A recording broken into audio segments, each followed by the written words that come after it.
Hola, buenas tardes. Entonces, bueno, vamos a dar como inicio a la última actividad como pública, más colectiva, que esta tiene que ver con ¿cierto? Con la posibilidad de que esto lo tengamos en el canal de YouTube de la Facultad de Letras y que se pueda como un poco interactuar, ¿no? Desde ahí que en forma diferida también se acceda como a este material, ¿no? Que ya hemos conversado ¿cierto? Con los escritores de Bolivia, con los Álvaro, con los escritores de Perú, de Canso Maravilla, Charlie Becerra.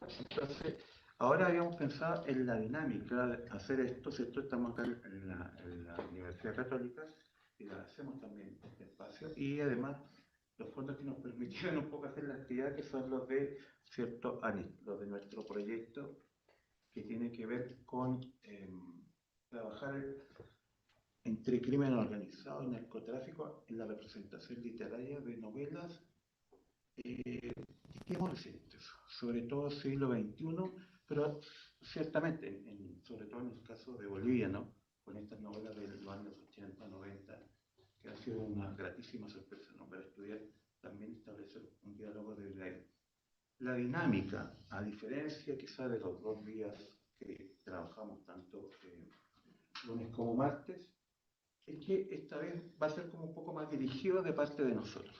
Y la dirección es que lo vamos a arrojar un poco sobre lo que es el proyecto, sobre lo que han sido por lo menos tanto la primera versión de nuestro trabajo, que eran como en este diseño como de 8 o 7 características, ¿no? Para hablar como de una especie de relato del crimen organizado, del narcotráfico en Latinoamérica, por lo tanto que tenía mucho que ver con Colombia y México, como apareció también en las discusiones previas.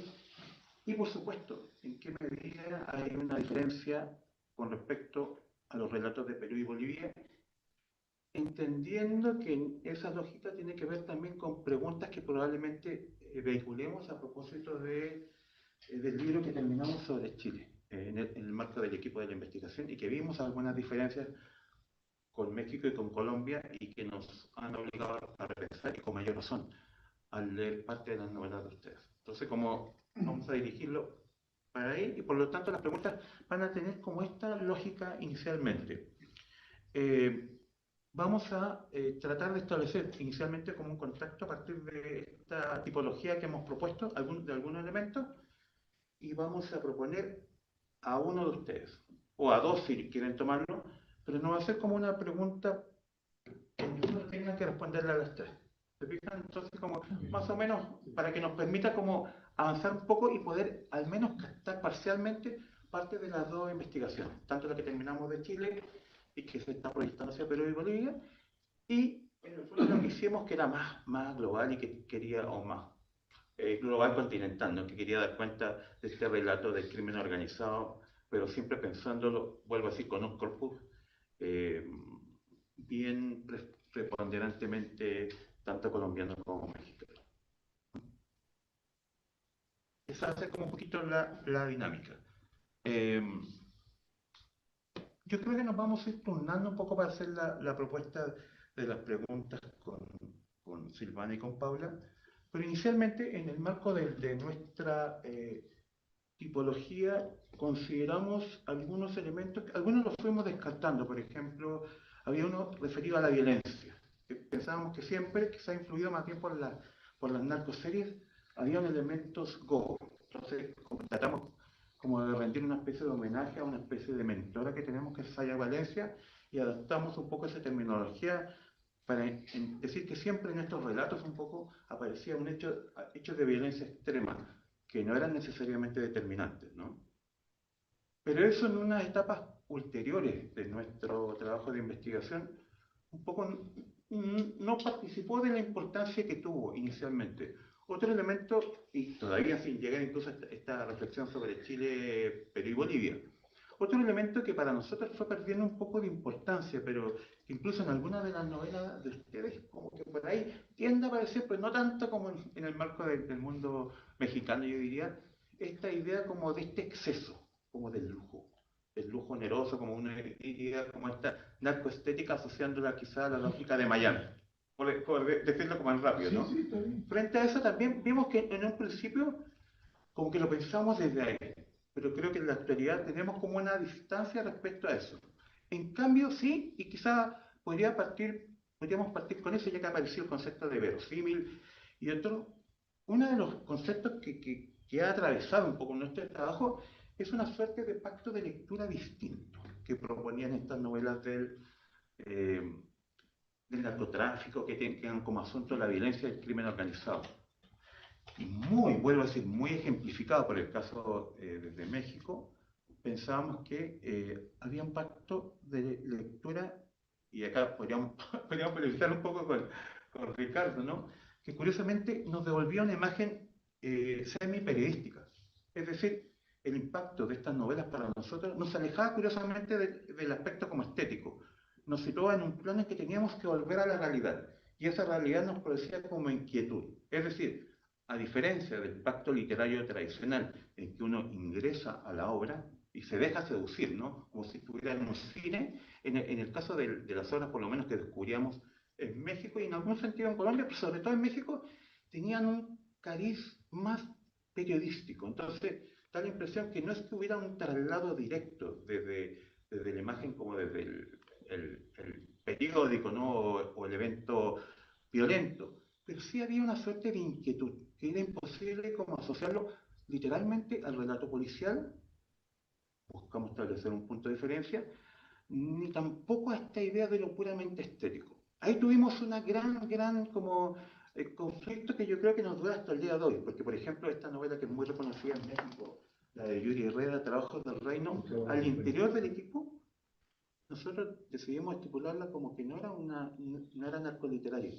porque más bien es una novela que descansa en lo estético. Y para lo que nosotros planteamos un poco como apuesta, como de reflexión, lo estético a veces cuarta en esta reflexión inicial. Vuelvo a ser muy centrada en el marco mexicano-colombiano, como que teníamos que llegar a ese aspecto como esta realidad, al menos que impacta en la mente de un lector o lectora, ¿no? Un lector o lectora queda inquieto, como que esto podría suceder acaso en la realidad, o podría llegar a inquietar, o podría atravesar esta tranquilidad que uno dice la fábula literaria descansa. Y acá, ¿quién de ustedes quiere como hacerse como esta idea? Si está de acuerdo, la comparte desde sus obras, piensa que no se sostiene. Para nosotros, al menos en México, funcionaba bastante bien. Y es una idea que hemos tratado de defender a lo largo de estos años. Una idea como importante dentro de nuestro trabajo. Bueno, paso para allá.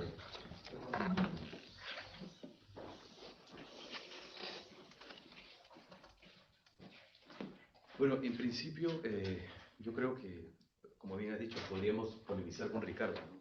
Creo que en ese sentido, tanto las novelas que yo he escrito como esta, que es ya puramente narcoliteratura, que va a salir el próximo año, y con la que he encontrado coincidencias con la novela de Homero, sí, definitivamente, porque, por ejemplo, tú ahora decías, de alguna forma se desestimaban dos preguntas, ¿no? Primero la de la violencia, ¿vale? Porque se entiende que es una cosa que correspondía más a México, ¿no? A ese, digamos, a ese entorno. Y sin embargo, por ejemplo, en la investigación de esta última novela, que no está publicada todavía, pero va a salir, descubro que sí, o sea, que la violencia también se ha utilizado, digamos, como un elemento de presión.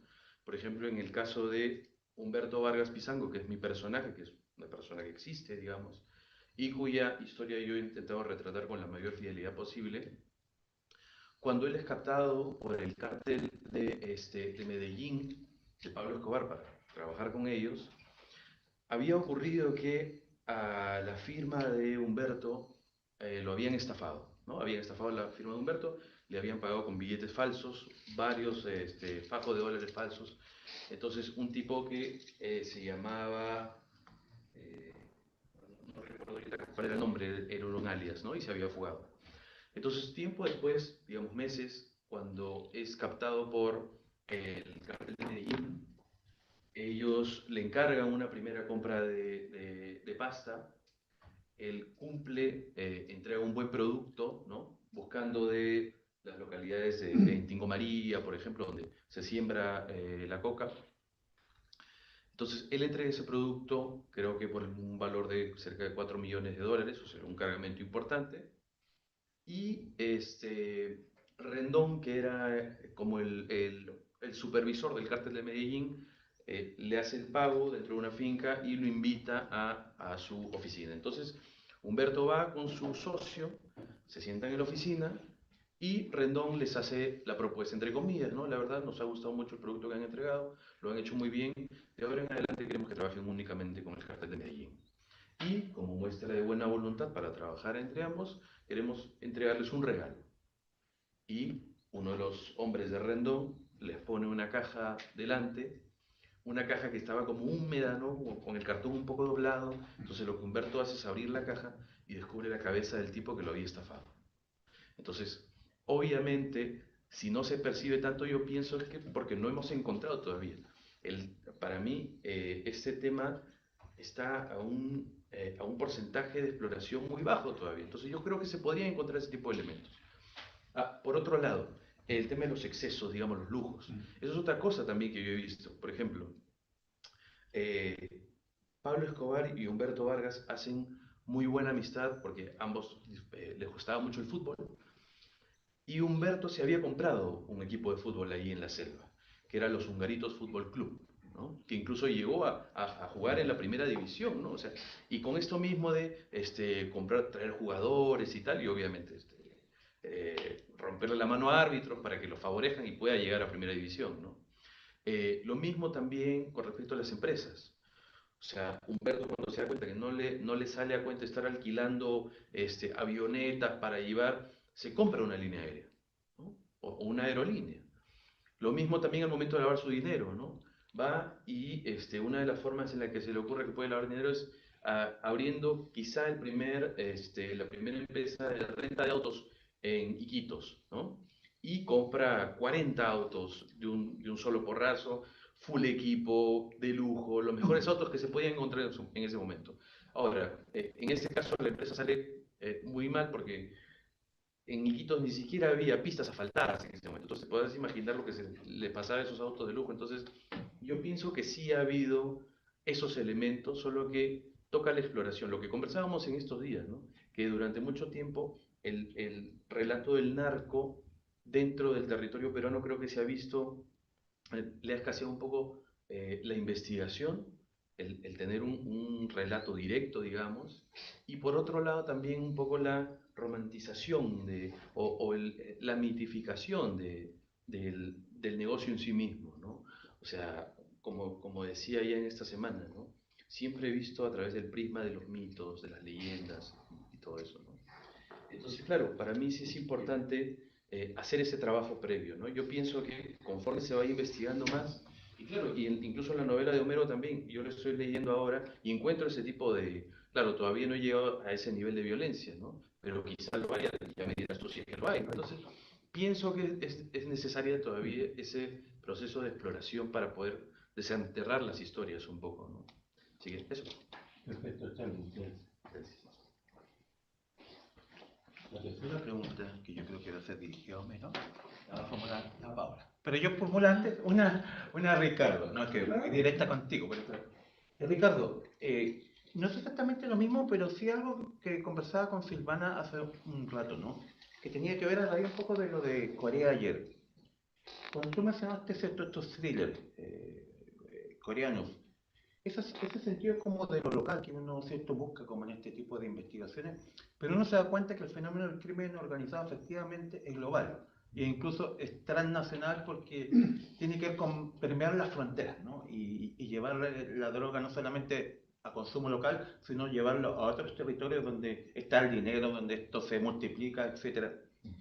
No sé si has visto, yo algunas cosas he visto que en Corea han hecho, como de series sobre todo, vinculadas a esto, vinculadas al tema, y obviamente, eh, no sé si es por el flujo de la producción coreana, es como, claro, una sofisticación un poco diferente a cómo quizá esa misma serie se hubiera planteado en Latinoamérica. ¿Has como pensado en esta la posibilidad como de a raíz también de tu gusto, ¿no? Con estructuras a veces como locales, pero también, en cierto sentido, tensiones con lo global?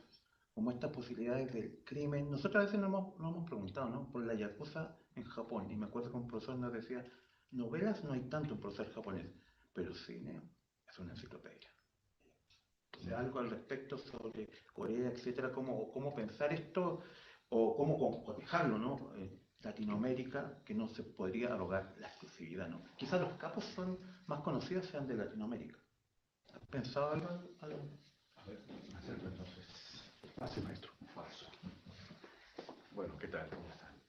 A ver, en realidad no es que haya explorado demasiado, pero a partir de las lecturas que tengo, quizás puede ser que hay comportamientos diferentes de cómo pueda darse el crimen organizado en Asia, China, Japón, Corea, hacia el este, con respecto a América Latina. Por supuesto que hay procedimientos comunes, digamos.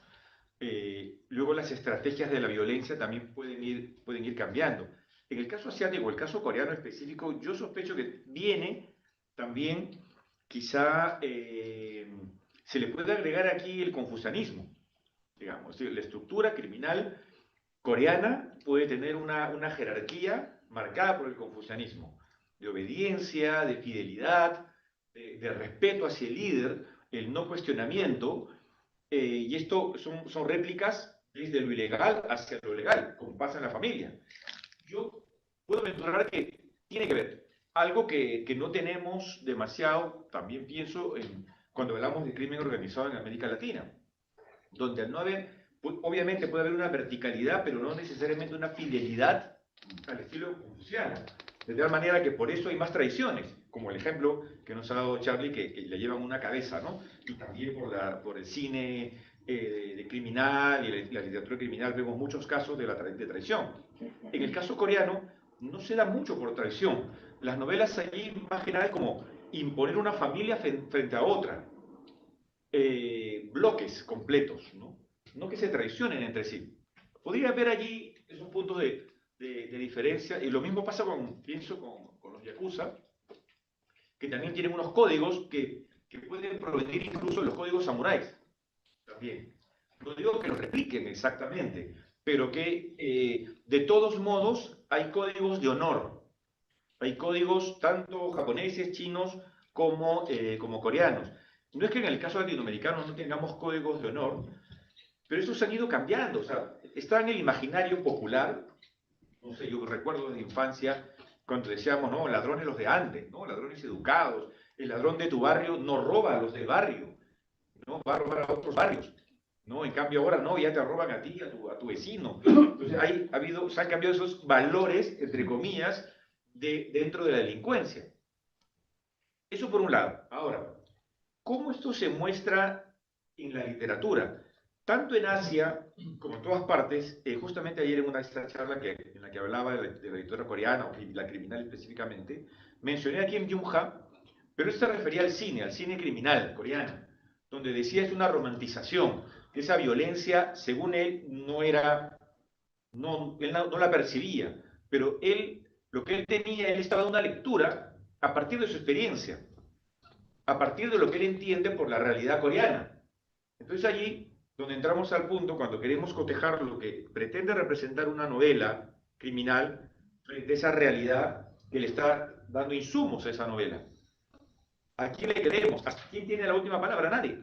O sea, queda claro que nadie. Porque cada uno va a tener una visión distinta de la realidad y una experiencia diferente con la criminalidad. La última palabra nunca es la última palabra, ¿no? Y por eso es que creo yo que en la literatura entramos necesariamente a los pactos de verosimilitud, que habías mencionado al principio, que nos queda clarísimo que una cosa es la verosimilitud y otra cosa es la veracidad. La novela policial no tiene que buscar la veracidad, se sostiene en hechos veraces, por supuesto, lo puede hacer como no, sea asiática, coreana, china, japonesa o peruana, colombiana, chilena. Como digo, da los insumos, las bases, la estructura, para que el escritor libremente, yo quiero que el escritor, incluso asumiendo que va a contar tal como pasó, él es un filtro, él tiene su sensibilidad, es un ser humano, es un creador, inevitablemente va a tomar parte de combate, ¿no? Si narra en primera persona, segunda, tercera, imagínense una novela criminal narrada por el hijo del narco.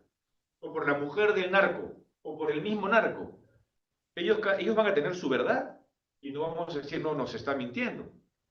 Obviamente es interesante ver estas perspectivas. Y ya existen novelas criminales contadas desde la perspectiva del criminal. Y claro, pero no nos importa al fin y al cabo verificar si esto es verdad o no, porque yo leo la novela y no estoy buscando por internet, lo puedo hacer si esto sucedió o no sucedió, puedo hacerlo. Pero lo importante es que en la novela me convenza, y eso es verosimilitud, no es haber alcanzado la veracidad. Para la veracidad están los documentales, la investigación periodística, etcétera, etcétera. Nosotros normalmente sabemos que lo separamos. Pero claro, cuando la novela, por más veraz que sea, no nos convence, nos parece que esto no puede ser, por más violenta que sea, esto no puede suceder, no es un problema de la veracidad, es un problema de la construcción de narrativa, es un problema de que no logró la verosimilitud, la credibilidad. Entonces yo creo que, para volver al inicio, con Kim Jong-un, por eso yo ayer dije que no estaba tan de acuerdo con él, porque claro, él tenía una lectura desde su experiencia. Claro, otro coreano dirá, no, yo estoy involucrado en todo este sistema criminal y esto sí pasa. El asunto es, pase o no pase, como está en la novela, ¿no? Me parece interesante mencionaste el caso de la novela de Yuri Herrera. Claro, ya desde la academia, aquí ya no como escritor, desde la academia, sabemos que muchas veces es, yo voy a descubrir una investigación, ¿no? Y parto así, ¿qué voy a descubrir? Y otra cosa es, si voy a descubrir lo que yo quiero descubrir, ¿no? Yo quiero verificar si mi premisa se cumple o no. Eso ya es distinto y nos va llevando muchas veces por otro lado. Digamos, yo creo que no necesariamente esta novela de Yuri Herrera, ¿cuál era el nombre? El de la historia de los narcos, es el de los cadáveres que no saben. No, Trabajo del Reino es la del narcocorridista. El narcocorridista que se vende como a un jefe narco. Todo esto está contado como en un lenguaje como de hadas, que generalmente no utilizan las novelas de violencia. Pero todas las novelas de Yuri Herrera son así. Todas, todas. Él se inventa un español. Es más, en el caso de, antes de la pandemia incluso, se inventa, a partir cuando hubo esto de la fiebre porcina, se inventa un estado de emergencia, se inventa un aislamiento, una cuarentena, y se inventa un lenguaje, se inventa un español que es curioso, porque en España decían, qué interesante cómo hablan los mexicanos. Y él lo que estaba haciendo es creando una nueva dinámica. O sea, que quiere decir, pero no es que deje esa novela para mí, deje de ser mexicana. Es decir, mis personajes no tienen que hablar como mexicanos para ser mexicanos. Porque igual, tendría que hacer una encuesta para saber si todos los mexicanos hablan igual, o agregarle el no chingues, güey, y para que sea, sí es mexicano. O sea, justamente le quiso dar una vuelta de tuerca para sostener que la realidad mexicana no necesariamente estaba en ese lenguaje común. Y creo que si eso lo trasladamos, lo extrapolamos a lo criminal, no necesariamente son distintas estrategias. Una, efectivamente, voy a tomar mi referente verificable para escribir esta novela criminal, y otra es, me voy a inventar una nueva dinámica, una nueva estrategia criminal. De repente un creador lo quiere hacer así, y que puede funcionar además ficcionalmente, ¿no es cierto? Yo creo que tenemos todo ese abanico enorme de posibilidades en la creación. Muchas gracias, Ricardo. A raíz de esto último que mencionaba Ricardo, ¿no? A propósito de Trabajos del Reino, un investigador, que ahora justamente he olvidado el nombre, pero un investigador mexicano que nos confidenció. De otra manera, estábamos con Ingrid Urguez, ¿no? En Quito, ¿no? Pero él nos dijo, también comparto con la versión que ustedes tienen, pero por otra razón, sobre Yuri Herrera, que era, según él, que era muy estudioso del narcocorrido. Según este investigador, Yuri Herrera no tenía ningún tipo de empatía por la cultura común. La degradaba, pero la gente no se daba cuenta. Llegado el rato. Esa es otra manera de verlo. Para un asunto muy específico, me parecía que la cultura popular del narcocorrido era como criticada al interior del relato de Yuri Herrera en este punto. Pero ahora viene una pregunta que yo creo que vamos a formular por la compañera. Y que es para Homero, en este caso. La otra vez con que en la embajada apareció esta pregunta por lo urbano, ¿no? Y inmediatamente yo pensé, claro, por ahí está la Lima, que fue lo que respondiste tú, Ricardo, ¿no? Un poco una ciudad como media abstracta, pero también inmediatamente pensé, ¿cierto?, en el Trujillo como espacio literario que aparece en Charlie y en otros narradores de tu ciudad, ¿no? Como un espacio medio policial o de crimen organizado. Pero, y esto probablemente lo compartamos acá con Paula, ¿no? Lo de las narcozonas para Homero. Ella que ha sido como un trabajo tuyo como de investigación sobre este tema, así que tú formula por favor la cuestión para Homero. Claro, bueno, vale, se escucha desde acá y me veo, así que voy a quedar aquí sentadita como público. Bueno, cada forma, digamos, alejan o se van acercando más a la realidad, ¿verdad? Según, digamos, la perspectiva del autor, lo que se quiera lograr, ¿no? Al interior de la obra. Y yo en varias ocasiones, bueno, y por eso trabajo el espacio, porque pienso que permite como ampliar las miradas subjetivas y mostrar varias subjetividades. Y permite también ver ciertas cosas sistémicas, ¿no? De la realidad que ayudan como a pensarlas a la vez. Entonces, como que ese ha sido un poquito mi trabajo en el último tiempo y específicamente en tu última novela, ¿no? Donde se trabaja el Amazonas, se trabaja a través de una subjetividad mujer. Iba como en esa, un poco saliendo, esa mezcla entre lo espacial y lo amazónico, ¿no? Y también esta construcción de género al interior de la obra y cómo, digamos, cuáles han sido, digamos, tus problemáticas o también tu forma de ver, digamos, a las mujeres o a esta mujer en específico para ser la protagonista de tu obra, digamos, y cuál fue el tratamiento para llevar digamos, a tenerla en primera persona, ¿no?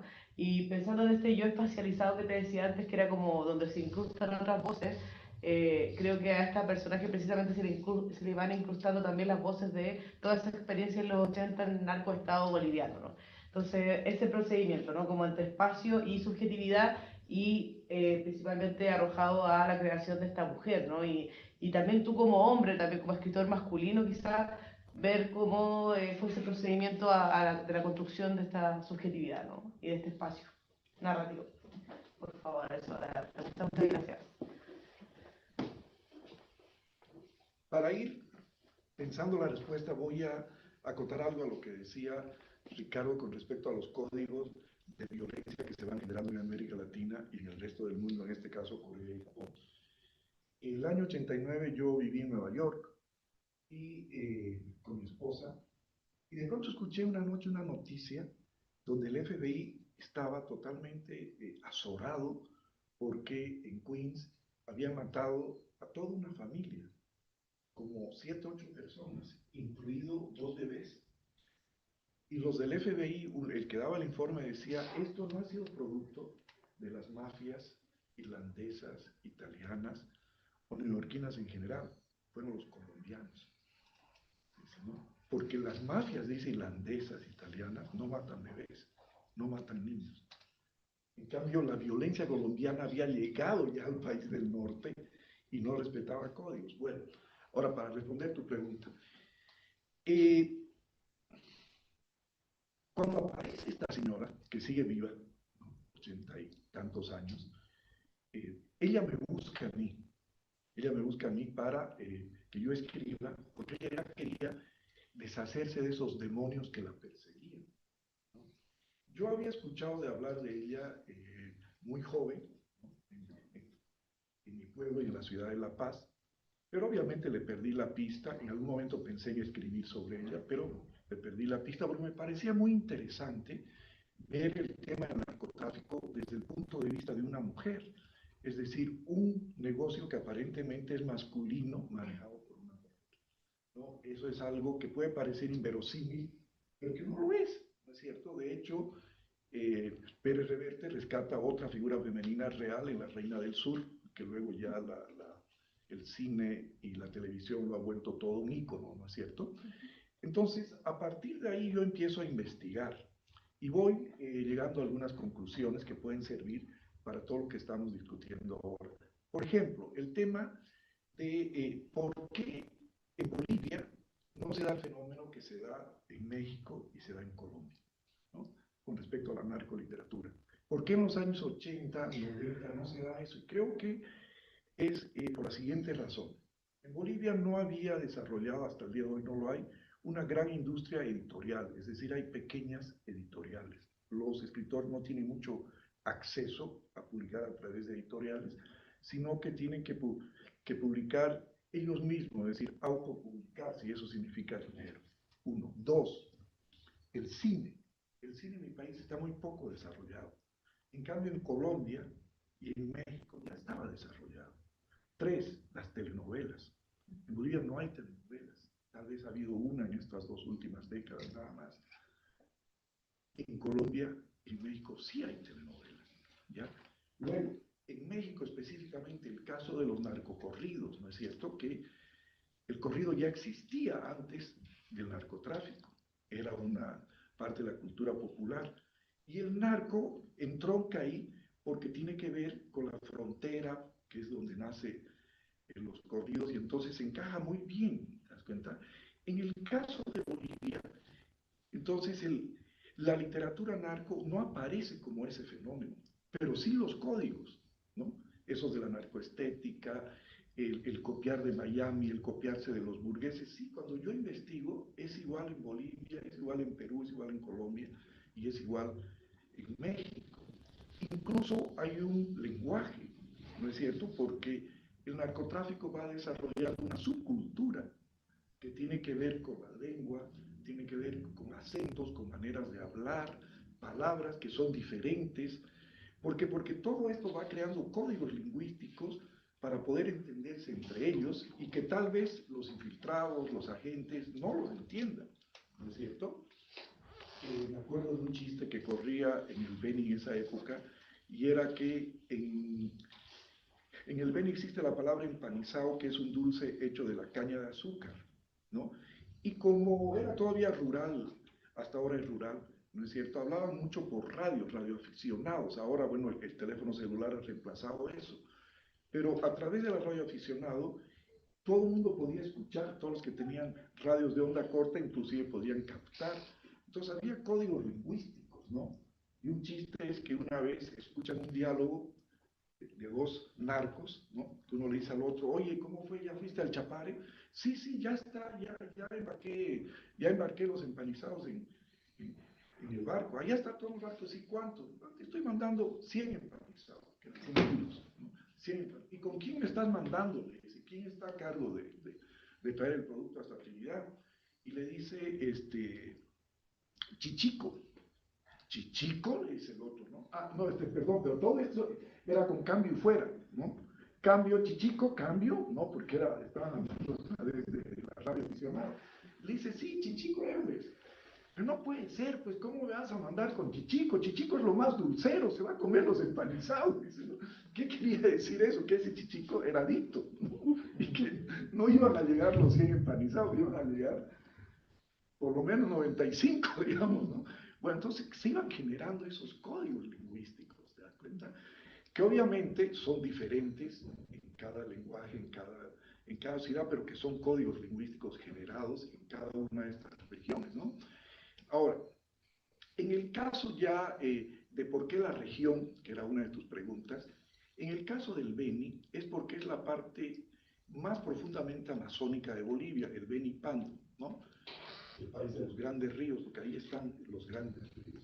El Estado hasta el día de hoy no llega, es decir, no hay policía, no hay ejército. Entonces se prestaba para el narcotráfico, porque no había control de los aviones que salían, se podía construir pistas clandestinas, etcétera, etcétera. Hasta el día de hoy se puede hacer eso, ¿no? Sin embargo, eso no quiere decir que en las ciudades no haya habido narcotráfico, por supuesto que sí, ¿no? Por supuesto que sí. Es más, fíjate, estaba leyendo este libro que voy a presentar mañana sobre la eugenesia, y parte de 1920 es porque en Chile, para mí fue una sorpresa, habían lugares de consumidores de opio, es decir, algo que uno cree que es solamente en los países asiáticos o en algunas urbes europeas de 1930, 40, resulta que este periodista descubre que aquí había, ¿no?, lugares fumaderos de opio y de consumo de cocaína y de consumo de marihuana y demás, ya en 1920, 1930. Entonces, la política del gobierno de entonces tenía que ver también con eliminar a estos tipos, ¿no? Pero el jefe de policía que mandan para que investigue termina siendo opiómano, termina en los fumaderos fumaderos de opio, ¿no? Pero bueno, entonces en ciudades, especialmente en dos ciudades grandes, La Paz y Santa Cruz de la Sierra. La Paz, desde siempre hubo tráfico de cocaína, ¿no? Incluso tengo recortes de 1940, 50, en los periódicos. La cocaína era legal. La cocaína se vendía en las tiendas, se vendía en las farmacias, especialmente en las boticas. Eso, 100% pura, dice, cocaína 100% pura. Obviamente no era para el consumo de drogadictos, era para los dientes, ¿no? Para ese tipo de cosas, ¿no? Tenía ese efecto la cocaína. Hasta que poco a poco van descubriendo que tenía otros usos, ¿no es cierto? Y ahí es donde se da el quiebre y la cocaína empieza a producirse en grandes cantidades y se vuelve ilegal. Pero hasta los 50 en Bolivia no era ilegal, era legal, porque no había el gran consumo de cocaína como lo conocemos ahora, digamos. No, era totalmente legal. Muchos de los ricos de estas ciudades, en esa época, cuando se empieza a traficar con cocaína hacia los Estados Unidos, que era el gran mercado, ¿no? Se vuelven ricos y invierten su dinero, ¿no? En negocios, en industrias, en empresas, en comercios, etcétera, etcétera, porque tampoco había una legislación como la que hay ahora, por ejemplo, de investigación de fortunas, ¿no? Legitimación de ganancias ilícitas, etcétera. No había en los 60, 70, no había. Eso es más de los 90 ya la legitimación de ganancias ilícitas, ¿no? Entonces, en esa época los narcos invertían su dinero en otras cosas, ¿no? Y la gente lo sabía, ¿no? Pero ¿cómo ha hecho su plata? Pues, llevando cocaína a los Estados Unidos. Era normal eso de alguna gente, ¿te das cuenta? En ese círculo es donde aparece esta mujer, que viene, ella no sale de abajo, ¿no? Ella era casada con un rico de la ciudad de La Paz. El rico de la ciudad de La Paz financiaba golpes de Estado, como era en la década de los 70.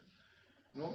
Y ahí es como ella se va enterando de que también el narcotráfico ya en esa época financiaba golpes de Estado. Entonces, cuando se separa, ella entra al mundo del narcotráfico de una manera, podríamos decir, hasta sencilla. ¿Sí? No le cuesta entrar. De hecho, uno de los primeros narcos con los que ella toma contacto es Rodríguez Gacha, el famoso mexicano, ¿no? Y ahí es donde se van enlazando los narcotraficantes. De ahí es que Charlie descubre que en mi novela hay personajes que están en la de él, porque claro, son personajes reales. ¿Te das cuenta? Los personajes que yo cuento en mi novela existieron todos, no solo narcos, sino presidentes, gobernantes, etcétera, etcétera. Y el personaje que está trabajando Charlie es un personaje real. Entonces, por la zona, la zona de Charlie es el Amazonas peruano, la mía es el Amazonas boliviano, ¿no es cierto? Pues obviamente se conocían. Y si quieres, sí, podemos ir hasta más allá todavía, ¿no es cierto? Porque hay diálogos en los que y estoy seguro que Vargas también estuvo en ese diálogo, Vargas, Roberto Suárez de Bolivia, Pablo Escobar. ¿Dónde aparece? En Cuba. En Cuba. ¿Para negociar con quién?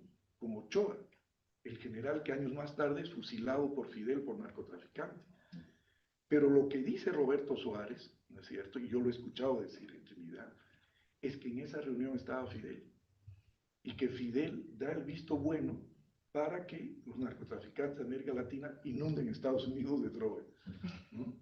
Y Roberto Suárez lo dice, estaba el caballo ahí. El caballo es la manera como le dicen a Fidel en Cuba, ¿no? Estaba el caballo ahí, ¿no?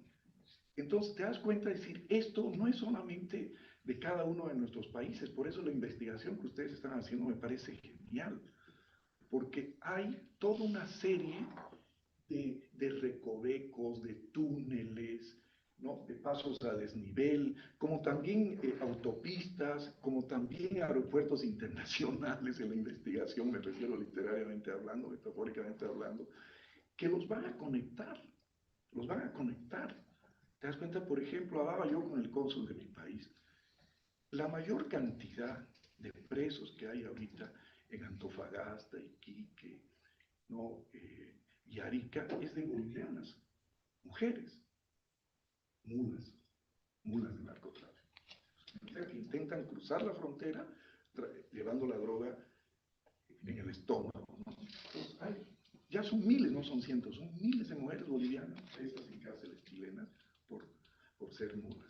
Entonces, cuando yo decido hacer esta novela, la decido porque digo, tengo que contarla, ya que esta mujer apareció en mi vida, tengo que contar el narcotráfico desde este punto de vista. Porque las otras novelas que han salido en mi país tienen que ver con el narcotráfico, pero tal vez solo algunas de ellas de manera directa, como las de Tito Gutiérrez, por ejemplo, que sí tienen que Magdalena y el Paraíso, y otras que sí tienen que ver. Y otras que se dicen que son novelas de narcotráfico, pero en realidad no lo son.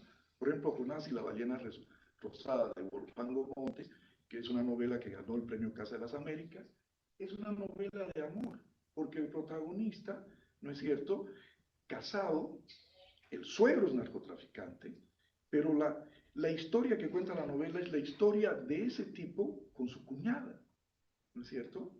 Indirectamente, de vez en cuando se menciona que el suegro era narcotraficante y que se había hecho una pirámide para descansar cuando él muera. Pero nada más, ¿no es cierto? En cambio, yo creo la novela de narcotráfico es la que en todo momento está presente en el narcotráfico. La atmósfera, las palabras, los crímenes, los personajes, y eso es lo que yo he hecho en mi novela, es decir, mostrar desde el punto de vista, desde lo más bajo, ¿no es cierto? Es decir, desde esos recovecos en los que se mueven los narcotraficantes hasta las altas esferas de poder, ¿no? Y ahora rescato algo que decía Charlie ayer, de que la novela policial, ¿no es cierto?, ya es una manera de contar un país. Pues esta novela a mí me ha permitido contarlo en la década de los 80, en la década de los 90, y proyectarla a lo que es ahora. Éxito serio. Muchas Muchas gracias. gracias, Homero.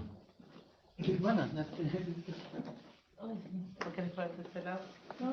Porque no sale desde allá, te tapa la... Pero tú no alcanzas a Sí, salir. estabas con voz en off. La voy a... Sí, bueno, acá vamos a hacer como empezar a hacer la transición a lo que es la investigación actual y tú has tomado como mucha impronta en este concepto de narcopolicial, pero con tus conocimientos más lingüísticos. Voy a aprovechar acá algo que mencionaba al principio de su discurso, Homero. Este asunto de lo lingüístico a ti te interesa mucho como lo enunciativo, un poco parecido en un aspecto a lo que trabajaba Héctor en la tesis sobre Charlie. ¿Qué te podría como parecer desde tu lugar? Pues tú trabajas como uno, dos, tres, pero juntas como algún elemento a propósito de este concepto de narcopolicial, que te interesa mucho este lugar enunciativo que viene de tu conocimiento, además, como más de disciplinar, ¿no? De la lingüística. ¿Qué podrías plantear? Pasando ya como que estamos evolucionando hacia la investigación más actual. Ya, yo aquí no tenía nada muy preparado, pero me voy a aprovechar de algunas cosas que ya han dicho, que ya han mencionado. Charlie ya se refirió un poco a esto. Te voy a interpelar a ti con una pregunta que quizás puede ser un poco injusta, no sé, supongo, desde alguna perspectiva, pero yo he trabajado bastante en esta idea del narcopolicial o neonarcopolicial, también Ainhoa, que es otra de nuestras investigadoras, también la ha llamado así en algún momento, pero también vinculándolo con estas ideas de Hermann Herlinghaus, que es un investigador que ha trabajado mucho la literatura sobre narcotráfico y particularmente se ha interesado mucho en esta literatura que viene desde el sur global, que le dice él, del Cono Sur también. Y él plantea que las novelas, particularmente más desde el Cono Sur, más que las novelas quizás de Colombia y de México, han tomado una especie de sobriedad narratorial, como de sobriedad en el sentido de que intentan alejarse de esta mirada como más espectacular del narcotráfico, y particularmente acá te interpelo por lo que decías de la violencia, ¿verdad? Como de la sangre, de la decapitación, de todas esas cosas como tan gráficas.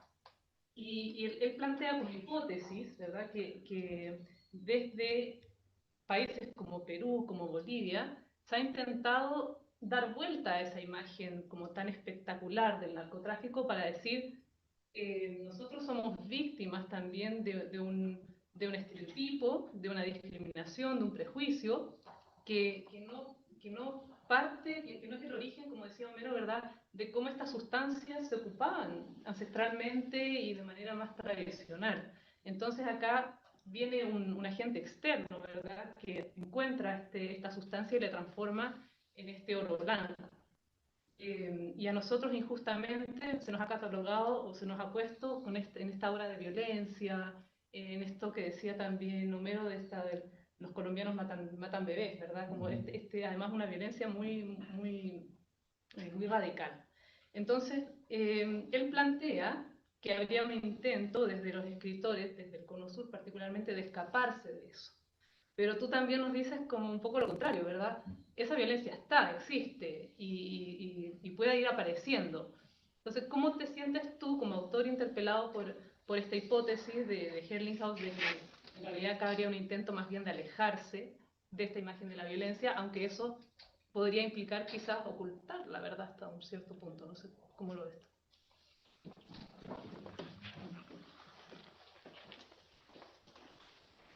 Bueno, es una buena pregunta, de hecho, porque claro, nosotros, al menos en mi caso, vengo influenciado por mucha literatura al respecto, pero con la cual mis coordenadas no coinciden, ¿no? Entonces, nuevamente, yo voy a echar mano de la novela que he terminado de escribir ahora hace poco. Es una historia de verdad bastante rica. Y lo que ha ocurrido ahora es que Humberto Vargas, que es mi personaje, que igual que Homero también existe, hemos venido haciendo un trabajo de más de 2 años. Entonces hemos viajado también por el Amazonas, hemos llegado a los lugares, he estado parado incluso en las pistas clandestinas. Y me mostraba, mira, de acá venían los aviones y tenían que hacer eso, entonces he estado ahí en ese lugar. Lo que ha ocurrido es que estos narcotraficantes ya retirados, entre comillas, ¿no? Mantienen un contacto todavía, mantienen un contacto. Entonces, dentro de la historia de Humberto aparece Curica. Curica es el Pablo Escobar de Brasil, ¿no? También tiene una historia increíble. Entonces, en esta red de contactos, nuevamente, ¿qué digo? De narcotraficantes que ya no lo son también, por un tema de edad, físico, en fin, ¿no? O sea, ninguno de ellos podrían afrontar una nueva cadena de cárcel, una condena de cárcel de 25 años. O sea, ya no la contarían, ¿no? Entonces ocurre que ahora, por ejemplo, Curica, que es un hombre ya de edad, sabe de la novela de Humberto.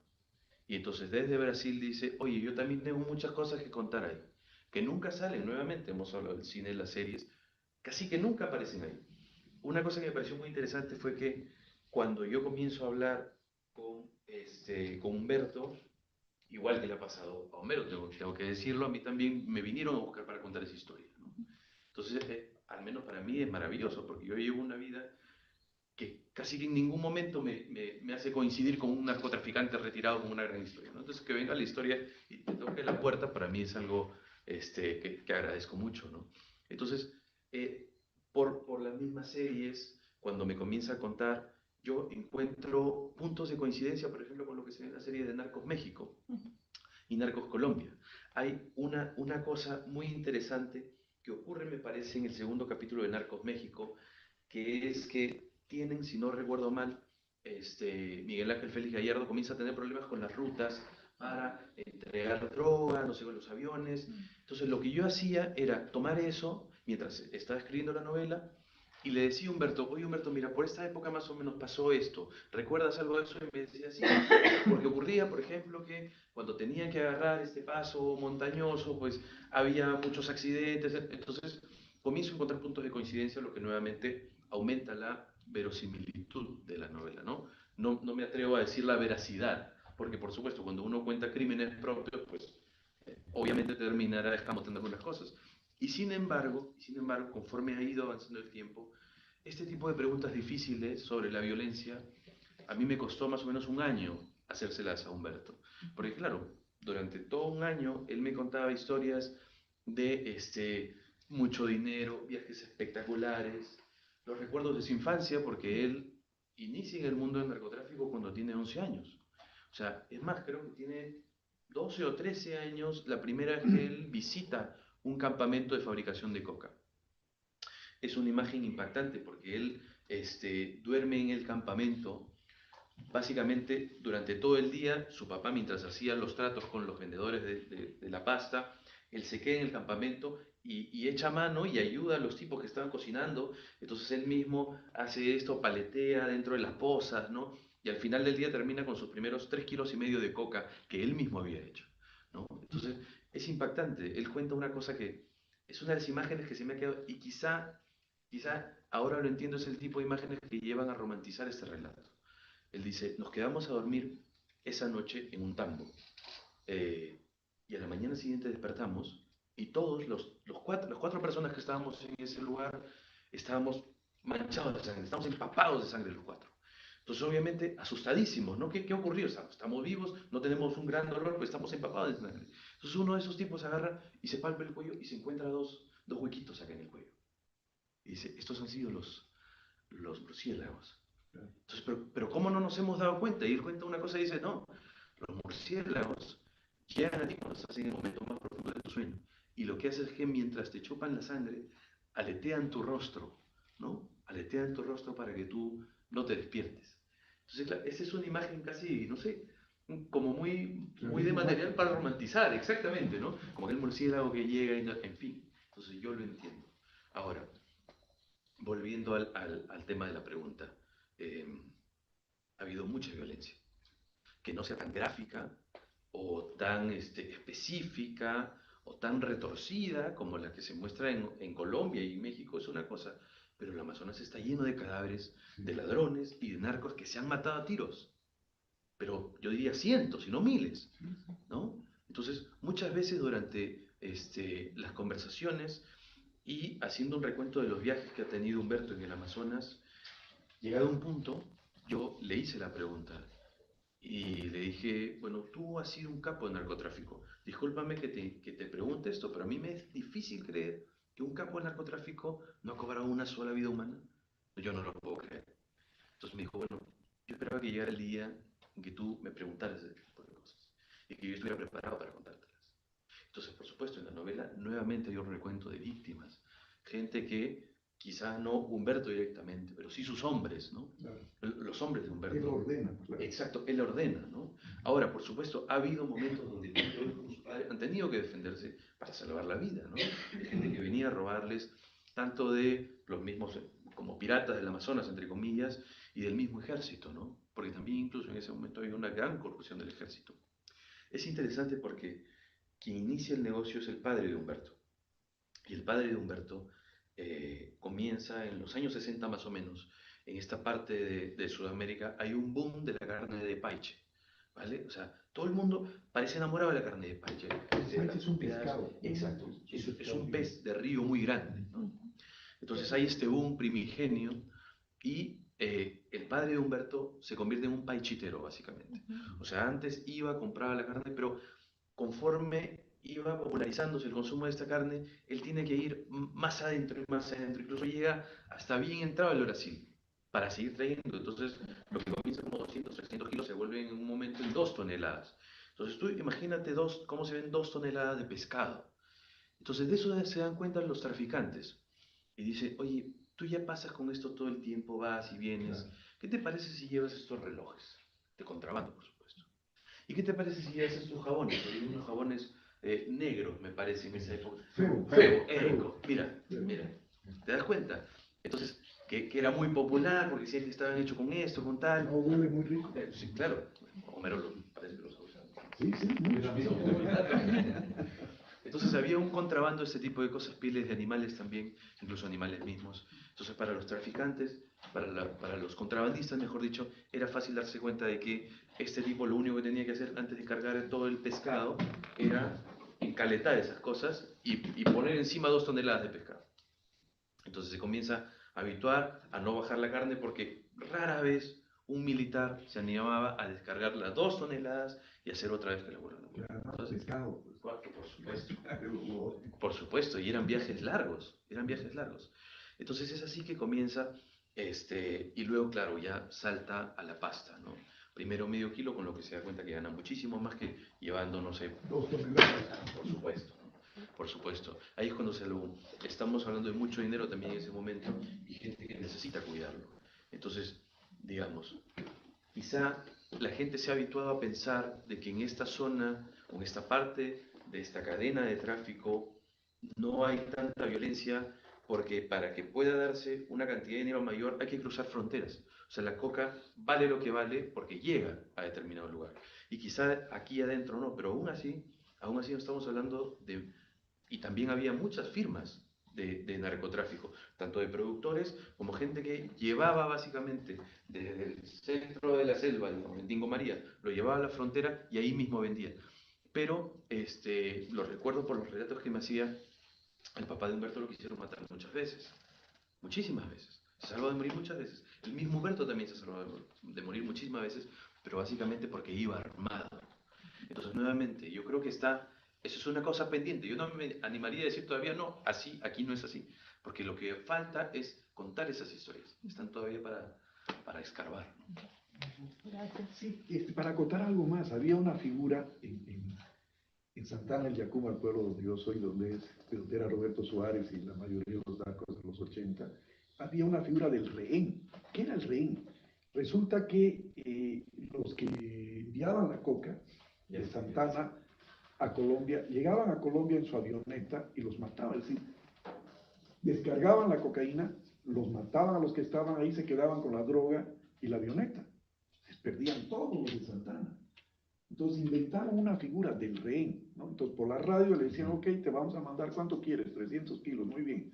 Manda un rehén y ya sabes que no tiene que ser un desconocido. Mandarlo a tu hijo. Entonces mandaban el hijo, el sobrino, el yerno, ¿no? Pero una persona muy cercana al tipo que estaba comprando la droga. Entonces, en una avioneta de Colombia llegaba el rehén y se quedaba en el pueblo. Yo conocía a un rehén, ¿no? Que un joven de unos 30, hijo de uno de los narcos capos. El pueblo no le hacía nada, lo trataban bien, él podía beber, comer, ¿cómo está? Hola, ¿qué tal? Pero no salía del pueblo, era rehén de todo el pueblo, imagínate eso. Si no era rehén de una familia, no. Porque todo Santana, de alguna u otra manera, estaba comprometido con el narcotráfico. No todos eran narcotraficantes, pero indirectamente se beneficiaban, ¿no? Por el restaurante, por el hotel, qué sé yo, por la compra de autos, etc. Entonces, el rehén se movía libremente por el pueblo, pero no podía salir del pueblo, era rehén del pueblo. Entonces, ¿qué pasaba con el rehén? La droga llegaba a Colombia, no es cierto, entregaban, recogían el dinero, volvían a Santana con el dinero y le decían al rehén, pues sí. Esa es la violencia, porque se mataban cada vez. Esto que ha dicho me relaciona con algo que había dicho también Ricardo, que era que se pierden los códigos. Claro, eso sigue haciendo, y te voy a contar, no sé si me estoy saliendo un poco pero quizá tenga que ver con la violencia que casi no se ve, ¿no?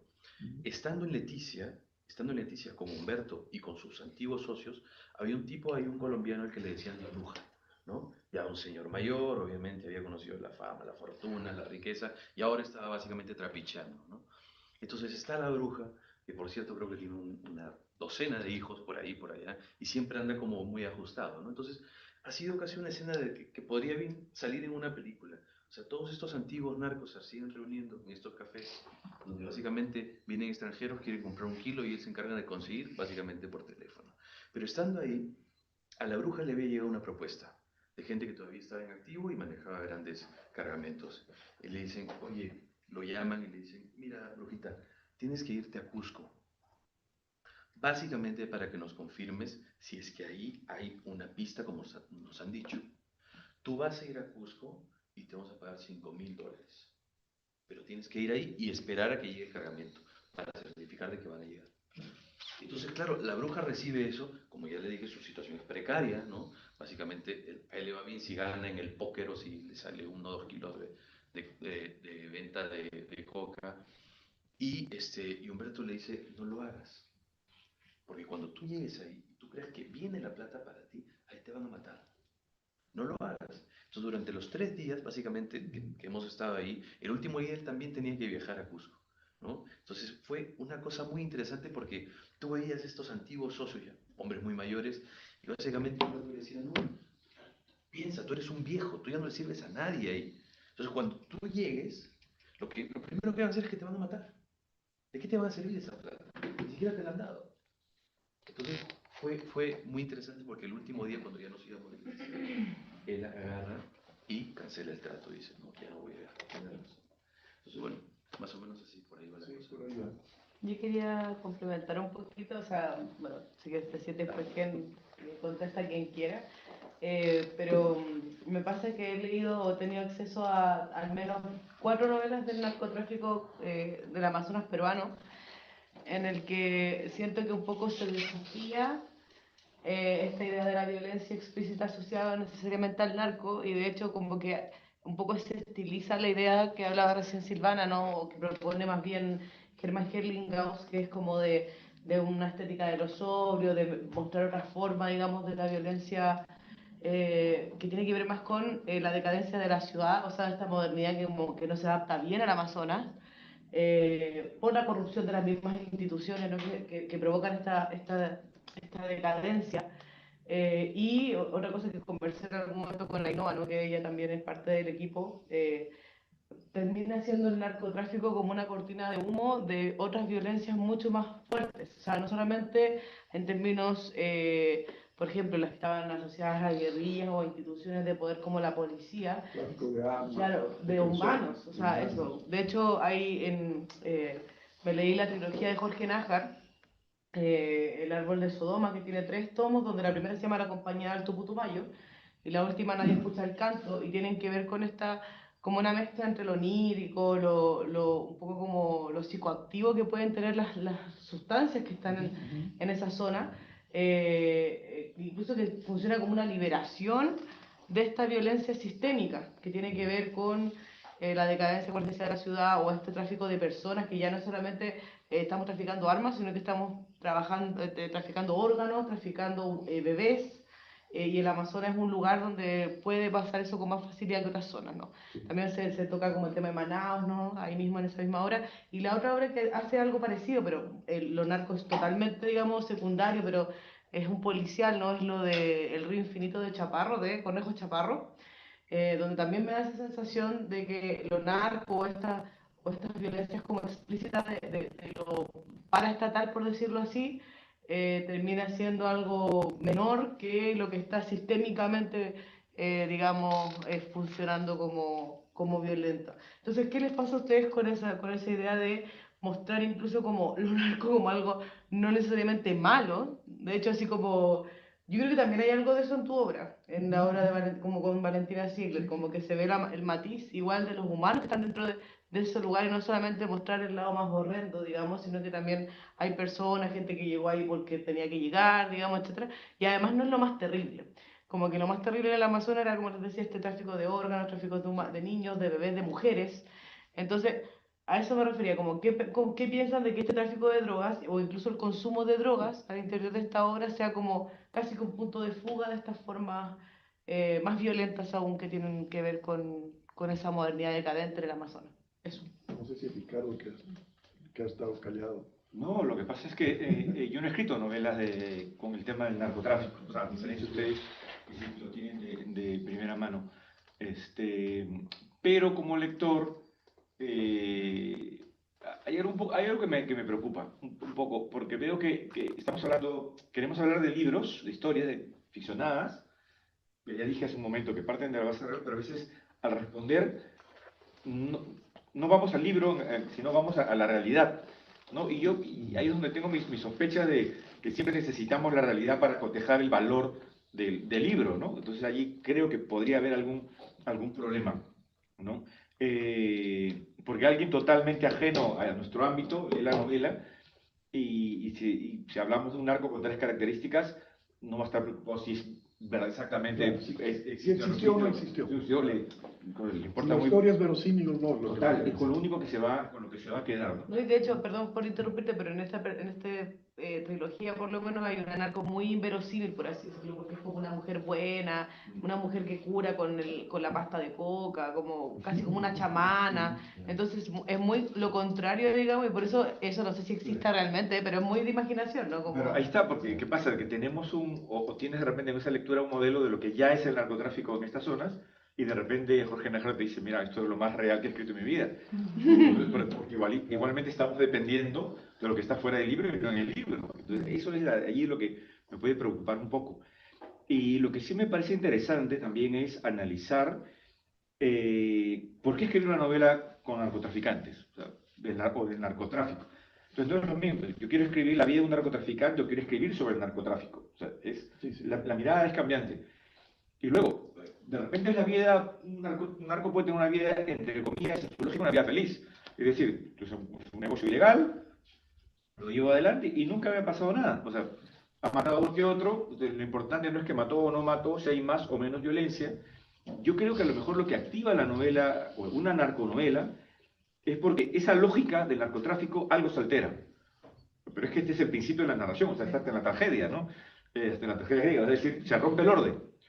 Tiene que romperse ese orden criminal que se ha creado. Guerra de bandas, la envidia, el anhelo de ocupar el puesto del otro, o desear la mujer de ese narco, porque también hay muchas historias pasionales y, bueno, que también lo vemos pues de Lidia y la Odisea, ¿no? Es decir, los mismos motivos de la literatura de siempre, pero aplicada a la novela, ahora específicamente, que es lo que va a ser el arrancador de la novela, ¿no? Necesitamos, como digo, que algo de ese orden se altere, se quiebre, para que ese narco cobre un valor de protagonismo, bueno, malo, intermedio, complejo, y eso ya va a depender de cada uno, en esa exploración, ¿no? No solamente creo yo la historia del narco, sino qué nos articula, claro, y en ese camino, viendo a un sujeto y su entorno, es que claro, nos vamos enterando de paso, porque no, está bien, cómo funciona, digamos, ¿no? Cómo funciona todo lo demás. Porque si no se queda un poco en lo documental también, ¿no? O sea, ya conté la historia tal cual, ya, pero quiero algo más, Haz literatura. más sangrecita, pero literatura en el sentido no de imaginación, sino de repente más a los aspectos humanos, ¿no? De los personajes, ¿no? Yo creo que eso es básicamente, bueno, al menos en mi caso, yo entiendo que esta novela no ha sido publicada todavía, se va a publicar, pero por ejemplo, ¿qué cosa me llamó la atención? Que este sea, al menos en el caso de Humberto, el primer narcotraficante peruano en ser extraditado de regreso al Perú, ¿no? Entonces dije, mira, ahí hay un precedente. Y luego también me contó, que quizá ese es el hecho que altera el orden, la captura de él en Miami por la DEA, ¿no? Básicamente él estaba en una misión, digamos, a cuenta del cártel de Medellín, que básicamente consistía en recuperar el dinero que había en la calle. Porque la DEA también había golpeado muy fuerte el cártel de Medellín, habían encarcelado decenas de personas y tenían cerca de 200 millones de dólares tirados en la calle. Es decir, dealers a los que le tenían que cobrar, Claro. dinero que tenían que sacar de caletas, en fin. Entonces, como Pablo confiaba tanto en este pata, en Humberto, le dice, pero Anito, tú te tienes que ir para allá. Y hay mucho dinero ahí que tenemos que recuperar. Entonces, básicamente le insisten y le insisten y le insisten. Y lo que ocurre es que él dice, ¿cuánto tiempo crees que me vaya a demorar? Bueno, no te vas a demorar mucho. Te vas a demorar 3 días. Y él dice, es que me preocupa porque mi hija, mi última hija está a punto de nacer justamente el día que yo supuestamente regreso. Pero, ¿y qué pasa si ocurre algo y no? Entonces va, anda, no sé cuánto. Mira, solo por la molestia te vamos a dar 5 millones de dólares más, ¿no? Entonces, él se pone a pensar, yo realmente no necesito ese dinero, tengo dinero, puedo quedarme acá y además ya van a hacer, quiero hacer bien las cosas. Él ha tenido también una vida familiar complicada, ¿no? Entonces ya no quería eso. Y aún así lo terminan convenciendo. Entonces él va, hace el trabajo, en apariencia sale todo espectacular y están encaminándose, digamos, hacia el aeropuerto donde iba a salir otra vez. Y creo que el mayor error, tan absurdo como es que siente hambre, le da hambre. Entonces ve que venden hot dogs ahí al costado de la carretera y dice, oye, al tipo que manejaba, que era un primo suyo que había mandado por México, le dice, dale la vuelta por favor porque quiero comer acá. Entonces el primo, por ganar el rojo, mejor dicho, por evitar que le gane el rojo, hace un giro, digamos, brusco, ¿no? Arriesgado. Y eso es lo que activa la alarma de la gente. Entonces, él no lo sabía, pero ya lo estaban rastreando. Entonces, lo iban a dejar marchar, lo iban a dejar marchar. O sea, la gente que lo estaba siguiendo, la DEA, lo iba a dejar marchar. Pero cuando él agarra y hace ese giro, ellos inmediatamente piensan, Los hace ya nos sospechar. descubrió exactamente, y se va a quitar. O va a hacer algo, va a esconder algo, en fin. Y ahí es cuando le cae todo el mundo, ¿no? Entonces, para mí fue interesante eso, y quizá un elemento también como el que está mencionando Paula, ¿no? Antes de que él viaje, recibe la visita de un tío suyo, que era curioso, es decir, un brujo de la selva. Porque para eso los narcotraficantes que yo he tenido la posibilidad de conocer, todos trabajan con brujos, ¿no? Necesitan adivinar el futuro, ¿no? Y llega su tío y le dice, por favor, no viajes. Te he soñado. He hecho un viaje de ayahuasca y te he visto encarcelado. Te van a atrapar. Incluso le dice, con helicópteros, no vas a volver. Le dice, bueno, de repente mi tío quiere una plata, ¿no? Y va y saca $10,000. Ya, tío, ya, por favor, yo no quiero tu dinero. Se lo arroja nuevamente y comienza a llorar. Dice, por favor, no vas a volver. Y él no le cree, ¿no? Y ahí es cuando lo captura. Entonces, ya no sé, ya no Ahora, sé, es que pero para mira, mí esa es una novela que no he leído. claro, mira, pero si eso está en la novela, eso sí, sí me parece interesante, Sí, claro. porque ya está dentro de una estructura que Claro. va a diferenciar, no sé, pienso, lo llamamos al cine, Scarface. ¿Por qué es importante este narco? No es porque sea narco, sino es un outsider. Es decir, empezó desde pobre, a través del narcotráfico se llena de dinero y no es y se casa con una mujer norteamericana, hermosa y todo, pero sigue siendo un marginado. ¿No? Y el centro no es porque sea narco, sino es esa ilusión de éxito del sueño americano, que es lo ilegal y que es un fracaso. Claro, pero tenemos el padrino, claro, como es italiano, obviamente no es un outsider al estilo latino, Claro, claro. entonces ya son otras problemáticas, ¿no? O esta, la de Scorsese, el irlandés, que me parece malísima, eso lo pueden grabar si quieren, no lo edite. Me pareció malísima porque estaba más preocupado por contar una historia de cómo son los irlandeses allí, ahí no le funcionó. Pero te das cuenta, siempre hay algo más. Por ejemplo, ese plus del chamanismo, a mí como lector ya me particulariza. A pesar de que muchos otros narcos, como has dicho, todos tienen un chamán. Ya, perfecto, pero ¿cómo esa relación con ese chamán en particular, o sea su chamán, o sea su médico de cabecera, es decir, Ujú. sea la ciencia o sea estas creencias masónicas, cómo se integran? Claro. Y va a dar unos parámetros particulares de estructura narrativa Le da el y, color y de, local. y de una cosmovisión que lo va a Exactamente. diferenciar de otras historias de Exactamente. narcotraficantes, ¿no? Exactamente, porque digamos, yo no sé si a ustedes les pasa, pero uno termina escribiendo las historias que le gustaría leer. Claro, Y yo no claro. he leído. Por supuesto. Sí, Exactamente, entonces ese tipo de cosas son los que me llaman la atención. claro. Así que bueno, no Y sé. Y también ahí está creo el que lenguaje también, que es la preocupación de y toda esa Silvana. cosa, oralidad también como local, o sea, lo que tú Por dices como supuesto. chiste local, o sea, creo que eso también diferencia del corpus mexicano y colombiano y esa es la riqueza Así de lo es. que hemos visto ahora en Perú y Bolivia, o sea, mostrar toda esta cosa más matizada, o sea, está lo que tú bien trabajas, ¿no? Como esta violencia que ya vimos en México y Colombia y es muy buena porque es otra violencia también en particular, digamos, de lo que pasó ahí y tomando cosas de historia, pero también actualizándola a través de la ficción, de las formas de narrar, ¿no?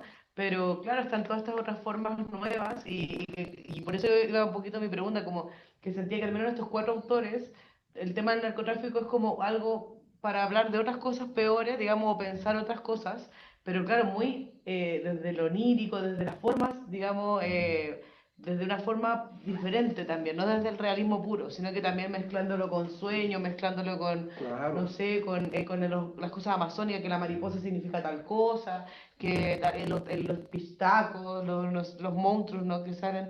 Entonces, eso es lo interesante también como de este cuerpo nuevo, donde finalmente, eso es lo que iba a decir, como que lo racional o lo más malo es como el sistema, ¿no? La colonización, o sea, como que al final hay cosas más grandes que terminan siendo peores, Pero ¿no? también eso puede ser discutido, Pablo, porque ahí Sí. uno lo cierra en el sentido como un tema como ideológico. Te fijas y lo lleva como un plano quizás demasiado global. Te fijas como el narco te funciona y justamente voy a rescatar una pregunta que me envió Ingrid. Bueno, voy a hacer como una mecánica para que nos funcione como un poquito el tiempo. Voy a proponer esto, estaba pensándolo así. Como ha estado muy buena la discusión, voy a proponer dos preguntas. Adelante. Ustedes la pueden tomar libremente o una responder una y la otra el otro. Y para salir de nuestro ámbito, les voy a pedir que vayan pensando, nuestros invitados que nos han acompañado, qué preguntas formularían a raíz de lo que han escuchado, etcétera.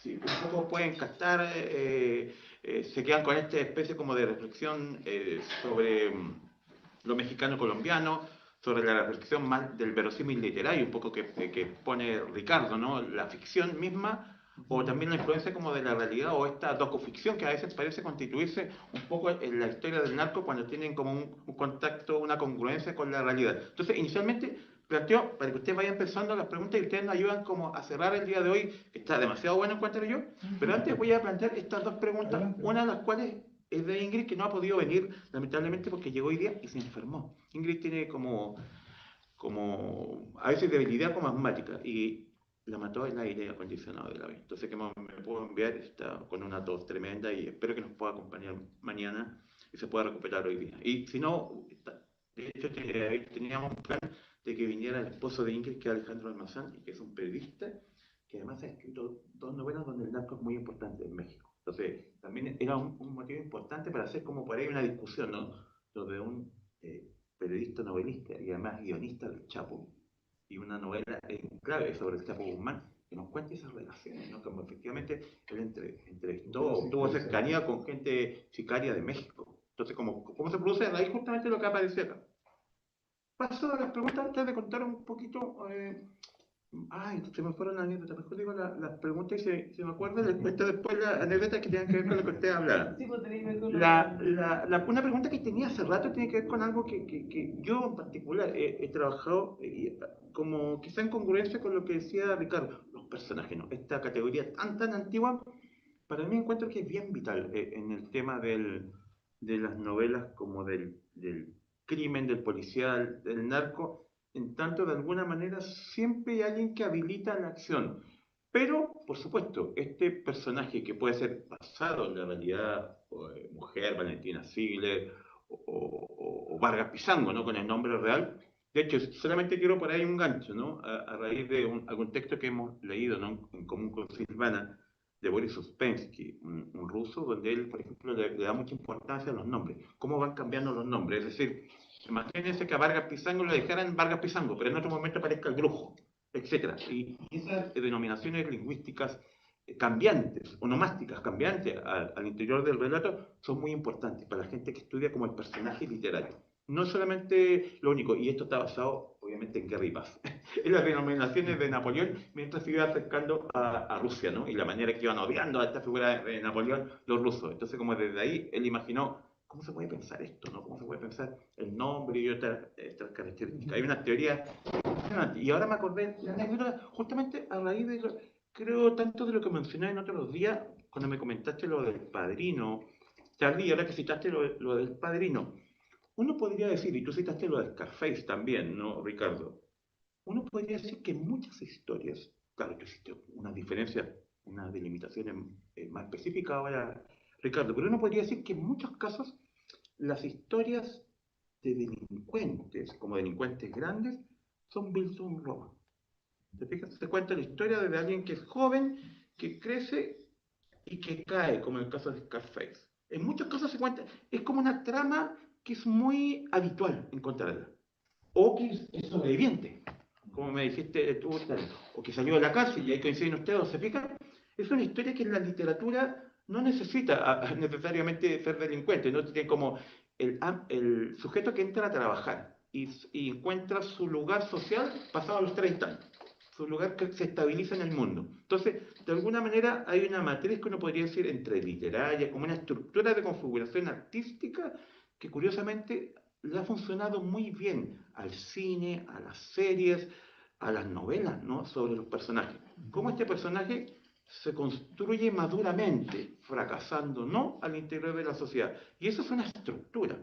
Como el melodrama, en el caso de las series de narco, uno sospecha, ¿no? En el melodrama, de hecho en el melodrama mexicano es muy importante como la pasión y el amor, y vemos que no necesariamente en las novelas el tema de la pasión amorosa del sujeto narco es lo central. Quizá en la novela todavía tiene más importancia o menos, ¿no? Por el caso de Valentina Ziegler, quizá uno podría decir que hay un evento más importante, pero no es tampoco la motivación central como del relato, sino quizá la sobrevivencia y el hecho de dejar un relato de esto, ¿no?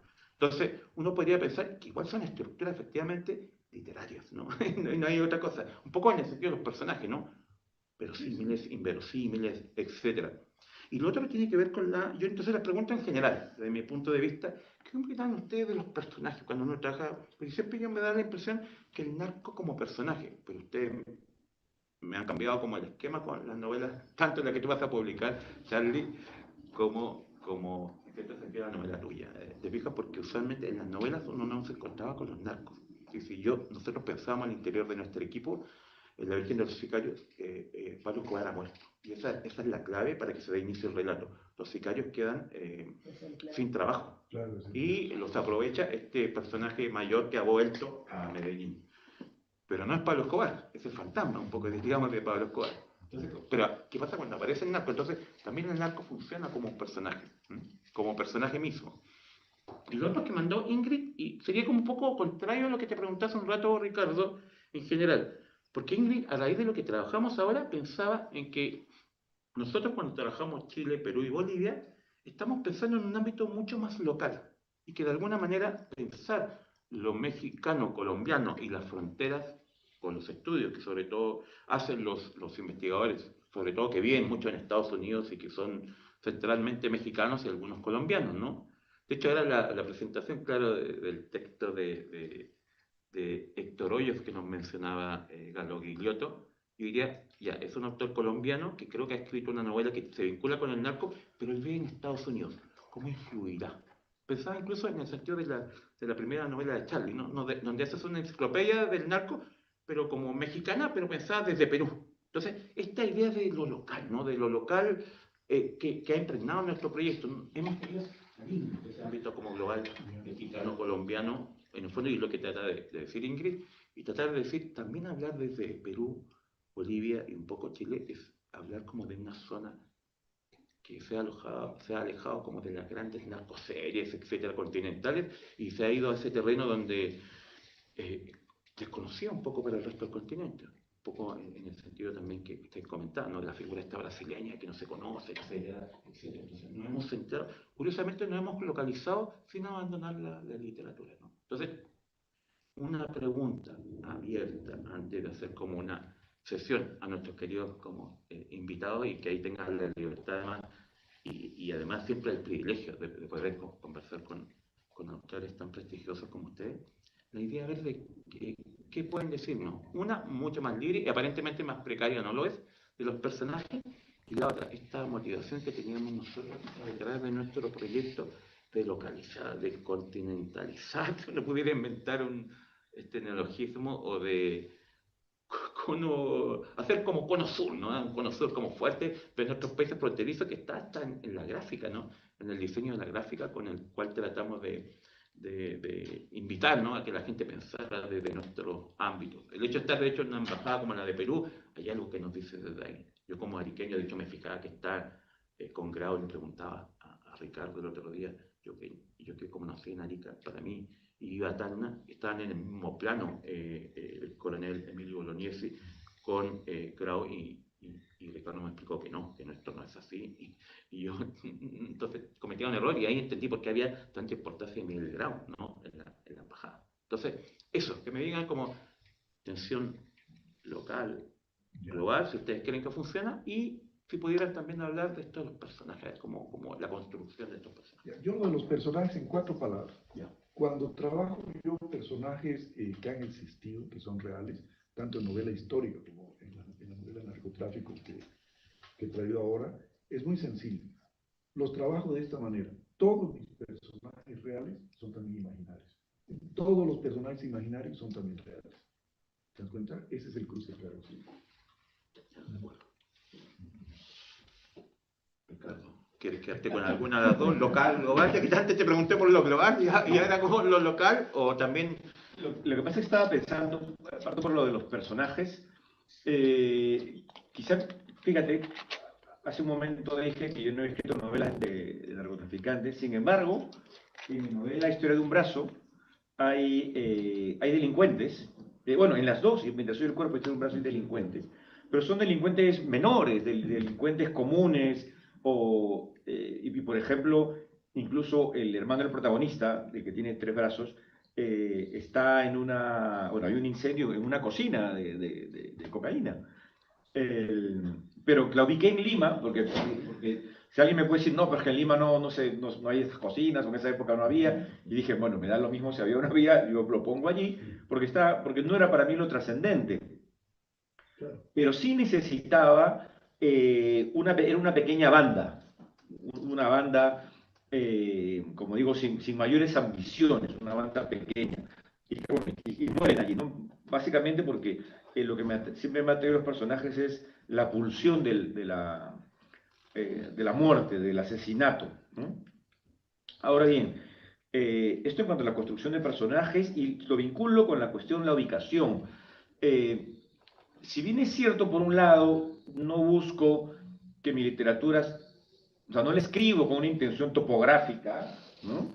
Eh, Luego, con el tiempo, también como narrador, descubro que cuando insisto en algunas locaciones, en mi caso, limeñas, sobre todo en esto en un brazo, pero mientras soy el cuerpo, la novela pues que transcurre en Lima, transcurre en Burdeos, transcurre en Francia, en París, y que en el fondo voy cambiando de espacios, pero da la ilusión de que fuera un único espacio global.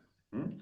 Es decir, en su particularidad, en sus particularidades, me gusta a mí como narrador que haya correspondencias, no para decir que esta historia, antes quizá lo hubiera podido decir, pero ahora creo que ya no estoy de acuerdo con el Sumalavia de hace 20 años, que esa historia que cuento puede pasar en cualquier lugar del mundo. No, yo creo que todas las historias sí tienen una particularidad en un espacio específico, se nutre, para bien o para mal, se nutre de un espacio, como el español que tenemos, si somos argentinos, colombianos, chilenos, igual, nuestro lenguaje igual va dando las fronteras de nuestra imaginación también. Y yo creo que eso, pero claro, lo puedo hacer sin tenerlo necesariamente allí con la lucecita encendida, ¿no? Ya con el oficio, digamos, como que uno lo va interiorizando, y yo puedo creer que no es para mí tan importante la locación, pero luego lo estoy haciendo en la práctica, ¿no? Y eso es lo que me gusta de la creación, que no necesariamente tengo el lado racional, toda mi narrativa bajo control, porque me gusta esos elementos de descontrol cuando yo escribo, ¿no? Y creo que es así de que surgió un personaje con tres brazos, digamos, ¿no? O luego una rana, que no tiene nada que ver con el policial. Pero a mí, como escritor, sí me ha permitido dar estos brincos literarios, ¿no? Bueno, he saltado de un lado para otro, pero para ir respondiendo a tu pregunta. Bueno, yo voy a tomar la pregunta uno y la 3 con respecto a la estructura, ¿no? Para mí la estructura hace la novela. Si bien es cierto, hay como que un paradigma del héroe o antihéroe que nace, crece, llega a la cúspide, luego fracasa, para mí era importante manejarlo. Entonces, con la novela de Humberto, arranca con la captura de él por parte de la DEA, ¿no? De hecho, es una escena con mucha acción porque él, tal cual lo ve su tío en este viaje de ayahuasca, él lo capturan con muchísimos autos, camionetas e incluso helicópteros, ¿no? Entonces, arranca la novela ahí y cierra ese como prólogo con la promesa de este policía que también sabía que su hija estaba a punto de nacer. Entonces, este policía agarra y le dice, bueno, porque para esto era el único policía que hablaba español en ese momento, creo que era un dominicano, le hace una pregunta muy sencilla, señor Vargas. ¿Usted a cuándo le gustaría ver a su hija? ¿Cuando ella tuviera 25 años o nunca? Entonces, básicamente ahí termina este prólogo y arranca una historia contada en dos tiempos, que es el inicio de Humberto en el mundo del narcotráfico. La primera vez que él entiende a qué se dedica su padre, ¿no? Cuando ve que su padre recibía a unas personas muy misteriosas a mitad de la noche en su casa y esas personas llevaban las bolsas con pasta y su padre, para verificar que de hecho era pasta, sacaba una cucharita, hendía la cucharita en estos paquetes y luego esta masita blanca la ponía sobre la vela, ¿no? Entonces, ese olor característico es una de las primeras cosas que recuerda Humberto del tema del narcotráfico. Entonces, la historia comienza ahí y se intercala con el presente, que es Humberto está ingresando al reclusorio, va a seguir un proceso en Estados Unidos, etcétera, ¿no? Entonces, para no revelar demasiado de cómo es que va a terminar, ¿no? Sino, tampoco para mí sería atractivo contarlo de esa forma, ¿no? O sea, porque en realidad busco las sorpresas y creo que son técnicas narrativas que tenemos la licencia como escritores, me guardo este dato o lo muestro de esta forma o la construyo de esta otra, ¿no? Eso por un lado. Y para la tercera pregunta, que es un poco lo local con lo global, para mí es, no es, creo, posible contar una historia de narcotráfico que no sea global, porque la criminalización de la coca viene del extranjero.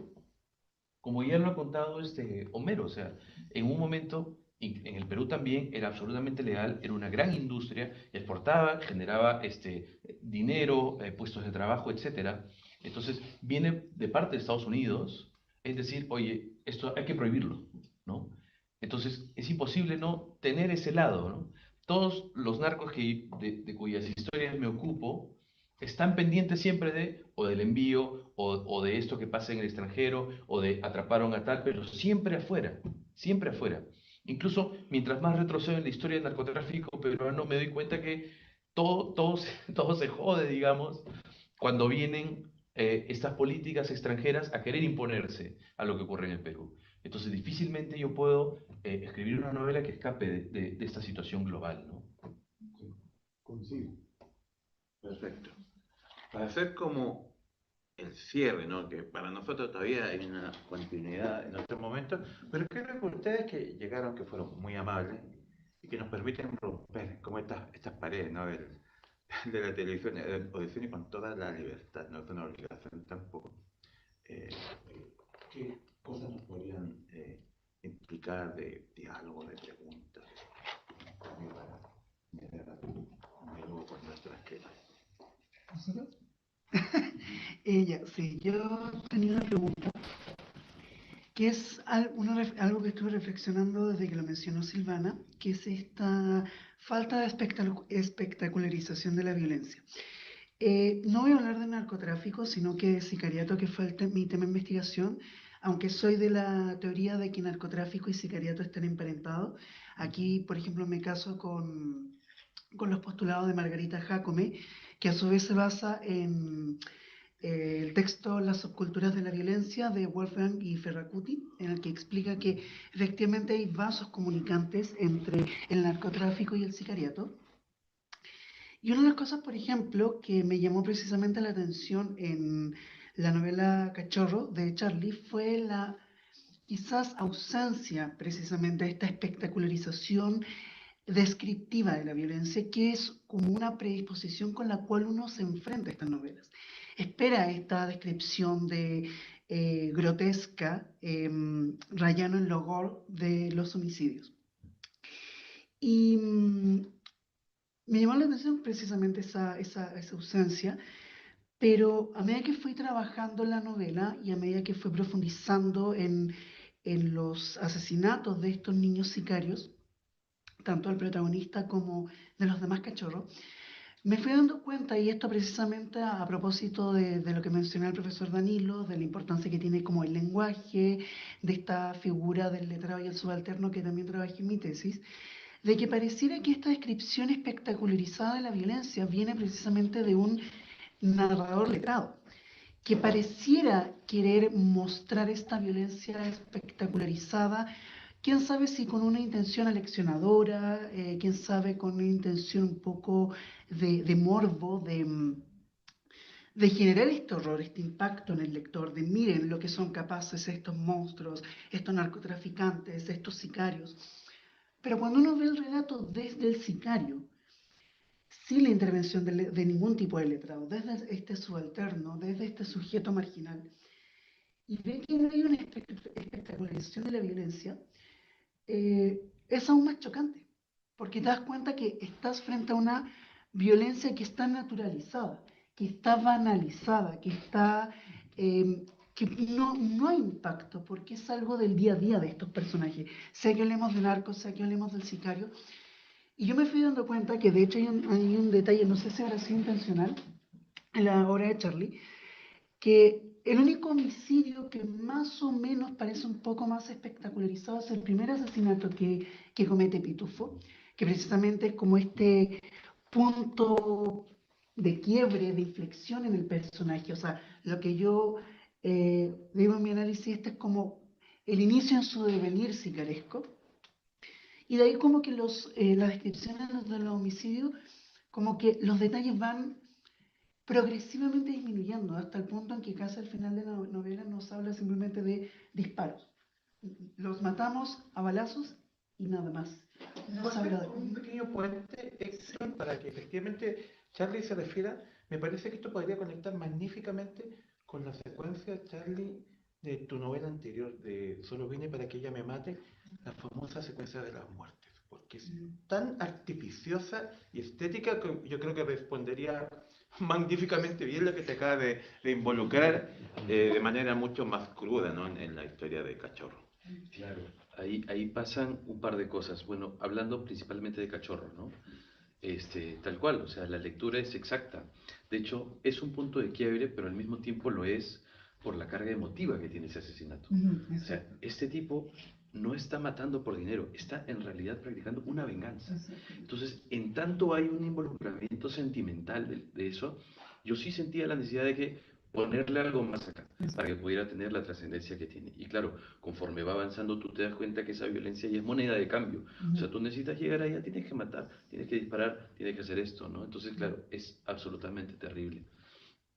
Y luego una cosa que yo creo que decía ayer en la embajada, o anteayer, mejor dicho, era que, nuevamente, tanto los espacios como lo que ocurre es indivisible de la mirada del personaje. Entonces, en Solo vine para que ella me mate, no sé exactamente a qué muerte te estás refiriendo, Danilo. La muerte colectiva, cuando en verdad uno se entera de... Claro, claro, por supuesto.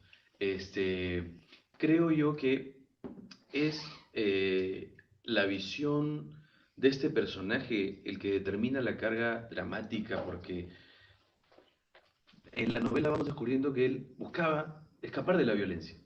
Básicamente, el motivo que él tiene para huir de Perú es no seguir rodeando esa violencia, que ya se llevó a su hermano, ¿no? Y que lo ha convertido en un monstruo. Entonces, él busca escapar de la violencia. Es como, digamos, casi que el storyline de la novela es esa.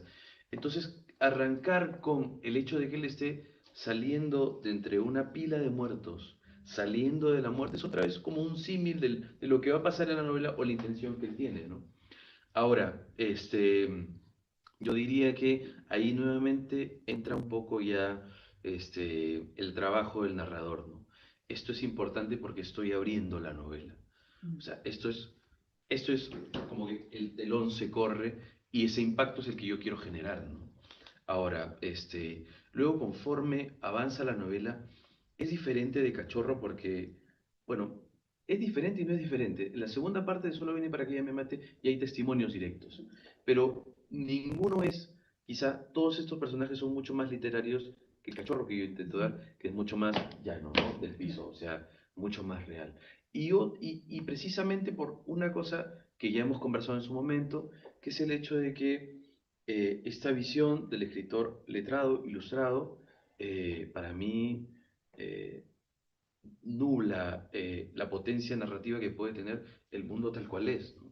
Entonces, claro, ahora Ricardo ya está pensando, le va a agarrar las orejas porque el mundo no es así. Pero está bien, ¿ves? Ahí está armado.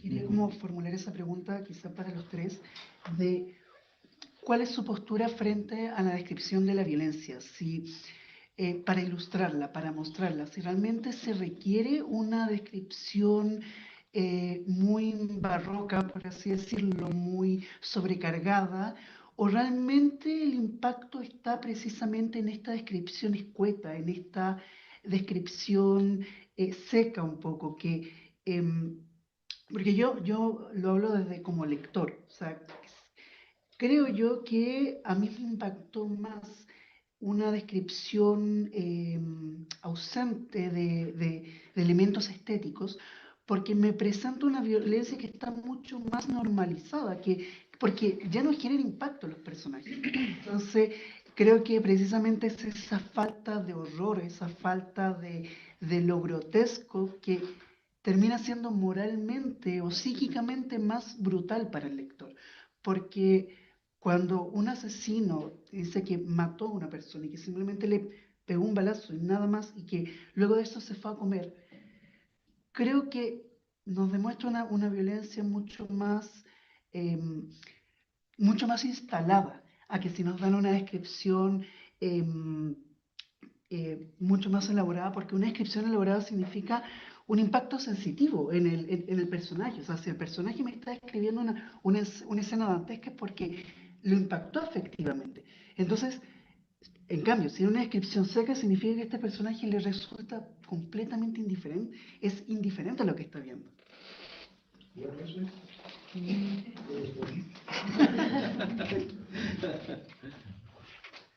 Sí, mira, en mis novelas, mientras soy el cuerpo, que me concentro o sea, sí es la historia de un escritor letrado, definitivamente es metaliteraria y eso es lo que me interesa y moviliza la novela. Es como que hablo de unas historias, ¿sí? Que son quizá menos violentas, hay acuchilladas, apuñalamientos, pero voy incluyendo algo que llamo en la novela sesiones, en la que las sesiones implican allí a dos torturadores y a una mujer torturada. Y que aparentemente no se dice si hace referencia a personajes que están circulando en la novela, ni la víctima, ni la torturada, ni de los torturadores. O sea que circula la novela y potencialmente cualquiera podría ser uno de los torturadores o una de ellas la víctima, ¿no? Eso lo dejo en ese plano. Y trabajo a la violencia allí, y es curioso porque mucha gente me dice que son escenas muy violentas, pero en eso son sesiones de 3 líneas, ¿ah? Y está quien es de forma dialógica, es uno de los torturadores que le está hablando a la torturada y que le va quitando el nombre, que primero la llama Rosa, pero luego su apelativo va a ser Gusana, Gusanita, ¿no? Para ir quitándole la identidad. Pero básicamente las sesiones le anuncian lo que le van a hacer, ¿no?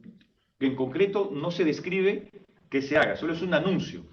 Pero ya esa posibilidad del anuncio de una violencia terrible, que van a abusar de ella, que le van a introducir elementos, animales, su intimidad, ya hace que el lector, o busco yo, proyecte esa violencia, ¿no? Juega con la imaginación del lector. Exactamente, exactamente. Y creo que eso puede ser hasta más terrible que si yo lo escribiera. ¿De dónde? Te puedo contar incluso cómo aprendí esta técnica. No sé si se acordarán de esta película española de Amenábar, Tesis. En esta película ¿se acuerdan de esta imagen donde se descubren estos cassettes en esa época de torturas, de mucha violencia, pero que no la vemos? O sea, solamente la parte más violenta es una mujer atada, ya muerta, que abre una puerta y cae. Es el único momento de sangre de toda la película. Sin embargo, es una película muy violenta porque se dice que hay imágenes que el espectador no ve de mucha violencia, ¿no? Y un muchacho que ha descubierto esto de cassette le dice a una chica que están investigando al respecto: no veas, que es terrible. Y ella se cubre los ojos, pero finalmente termina viendo, ¿no? Y nos enteramos de la violencia por lo que ella creemos que está imaginando y nosotros también. Allí dije, esa técnica me interesa, es desde el cine, pero hacerlo en la narrativa, ¿no?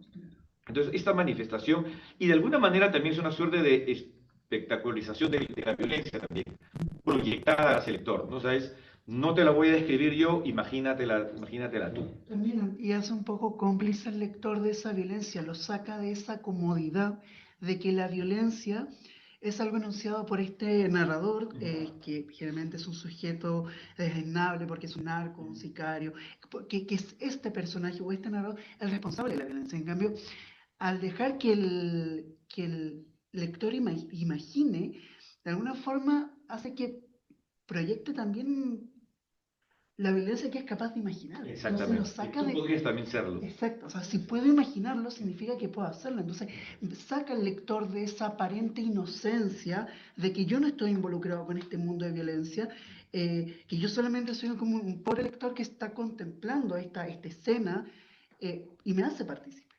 Porque finalmente yo como lector completo ese círculo. Es un ejemplo de eso y que tiene que ver con algo que mostró Ricardo en lo de literatura coreana, ¿no? Ricardo mostró la imagen del primer asesino serial, ¿no? Que lo apresaron no hace tanto tiempo y que tiene como 60 años en la actualidad, no muy... Pero como cometió crímenes en los años 80, mató a un montón de muchachas en Corea, entonces era un feminicida. Y el director de Parasite, Bong Joon-ho, hace una película maravillosa que se llama como Memorias de un crimen. De un asesino, ¿cierto? El final es de lo más esplendoroso que te puedas imaginar, Héctor. Es como ejemplar en cómo uno debería... Algo conecta con lo que tú señalas. Uno nunca accede como a las partes como de violencia, excepto en mínimas. Pero imagina tanto, no sé, van descubriendo pistas. Mataban en la noche, mataba a las personas que andaban vestidas de rojo, mataba bajo una música que escuchaba en la radio, determinada música, que te van como armando como una especie de atmósfera paranoica sobre este asesino. Y más encima no haya sido atrapado en la realidad. Entonces es curioso, cuando Ricardo mostró ayer la imagen del asesino real, proyectada sobre esos últimos 5 esplendorosos final que tiene la película, es impactante que, claro, al verlo se te...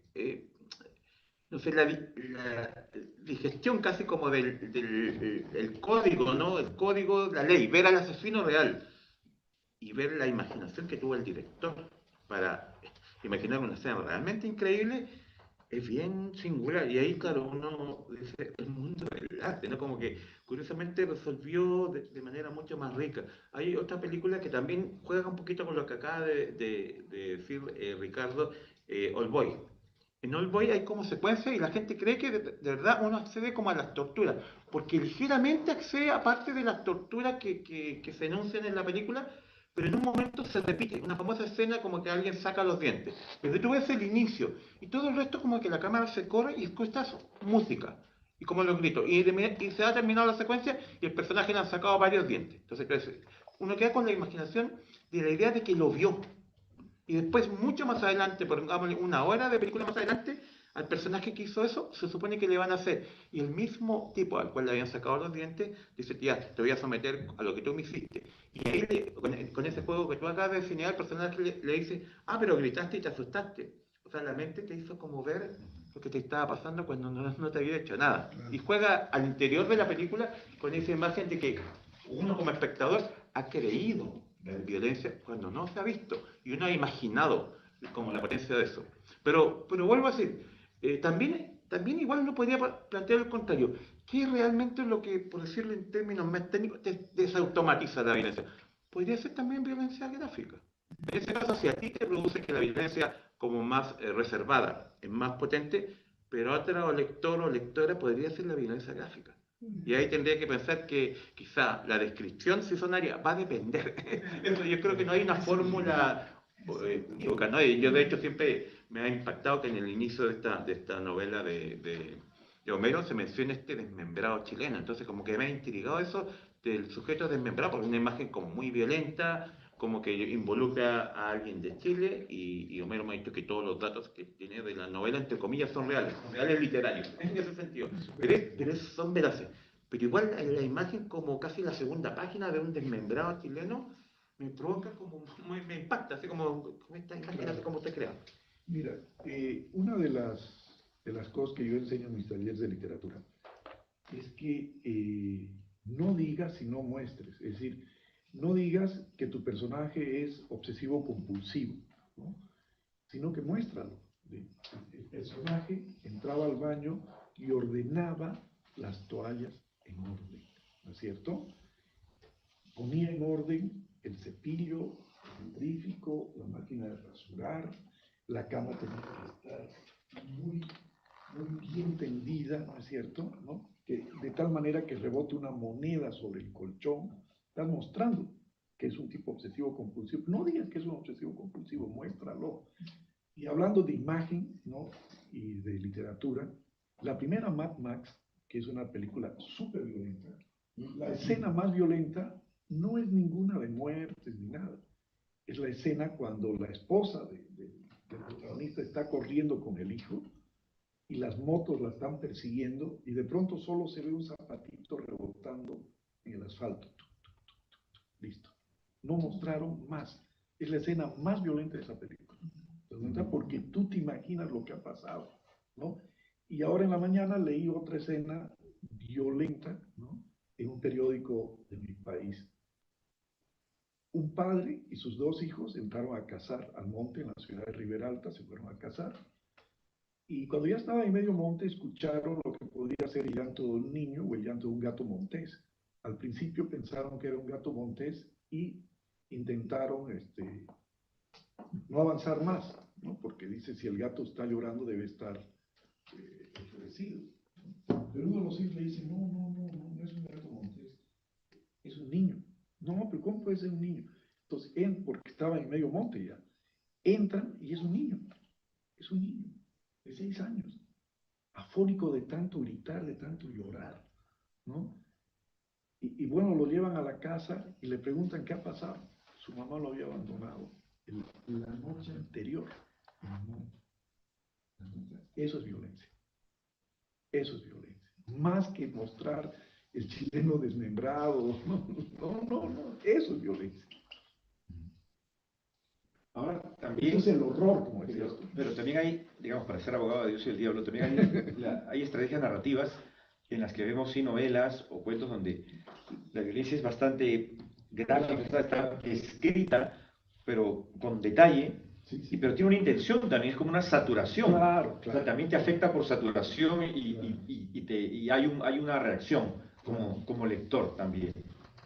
Bolaño, de los detectives salvajes, Exacto. cuando empieza a mostrar los asesinatos, la violación, y va repitiendo, porque es lo mismo, pero va repitiendo. Baladí también en ciencia ficción entendida como muchas violaciones, etcétera, así muy corporal. Claro. Un poco, y creo que hay una buena explicación teórica la que da Saez Valencia cuando define lo gore o la violencia gore, cuando habla de la sobrerepresentación de la violencia llevada a tal extremo que genera una disonancia cognitiva, ya sea en el lector o en el espectador, al punto que este genera una especie de postura crítica a la violencia. Es decir, es tanto de exponer, y esto se ve, no sé, en cualquier película gore, es tanta la exposición a la violencia que ya uno, claro, como por saturación, por sobreimpacto, claro, ya la tercera, cuarta escena de violencia ya no genera el mismo impacto. Entonces va generando cierta indiferencia hasta que llegas como al final de la película, ya nada te impacta. Por ejemplo, esto me pasó también a propósito de cine. La primera vez que vi Saló de Pasolini, las primeras escenas a mí me horrorizaron. Y fue, claro, en ascenso, hasta que llegó el desenlace de la película, y creo que también esa es la intención cuando tenemos estos 4 personajes bailando. Y lo que me horrorizó de mí mismo fue verme frente a la escena final de la película ya sin ningún impacto.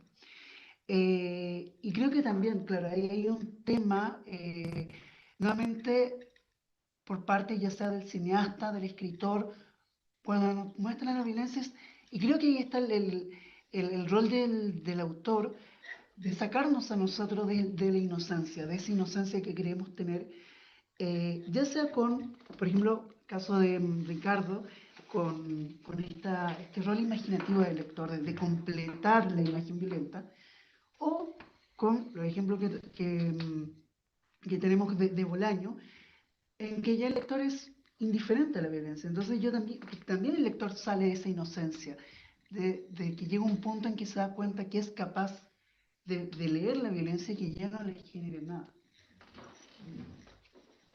Gracias, Héctor. Te vuelvo a felicitar por tu tesis.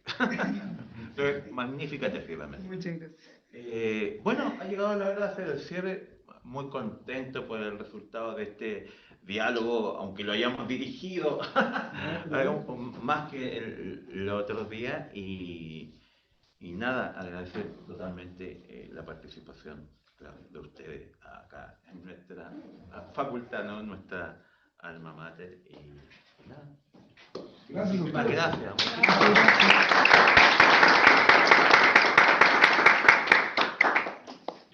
Vamos al frente para que nos tomen una foto, creo. Sí. Pero podríamos tomar una foto afuera de esa facultad. Claro, ahí. Ah, Sí, pero aquí porque yo quiero una foto con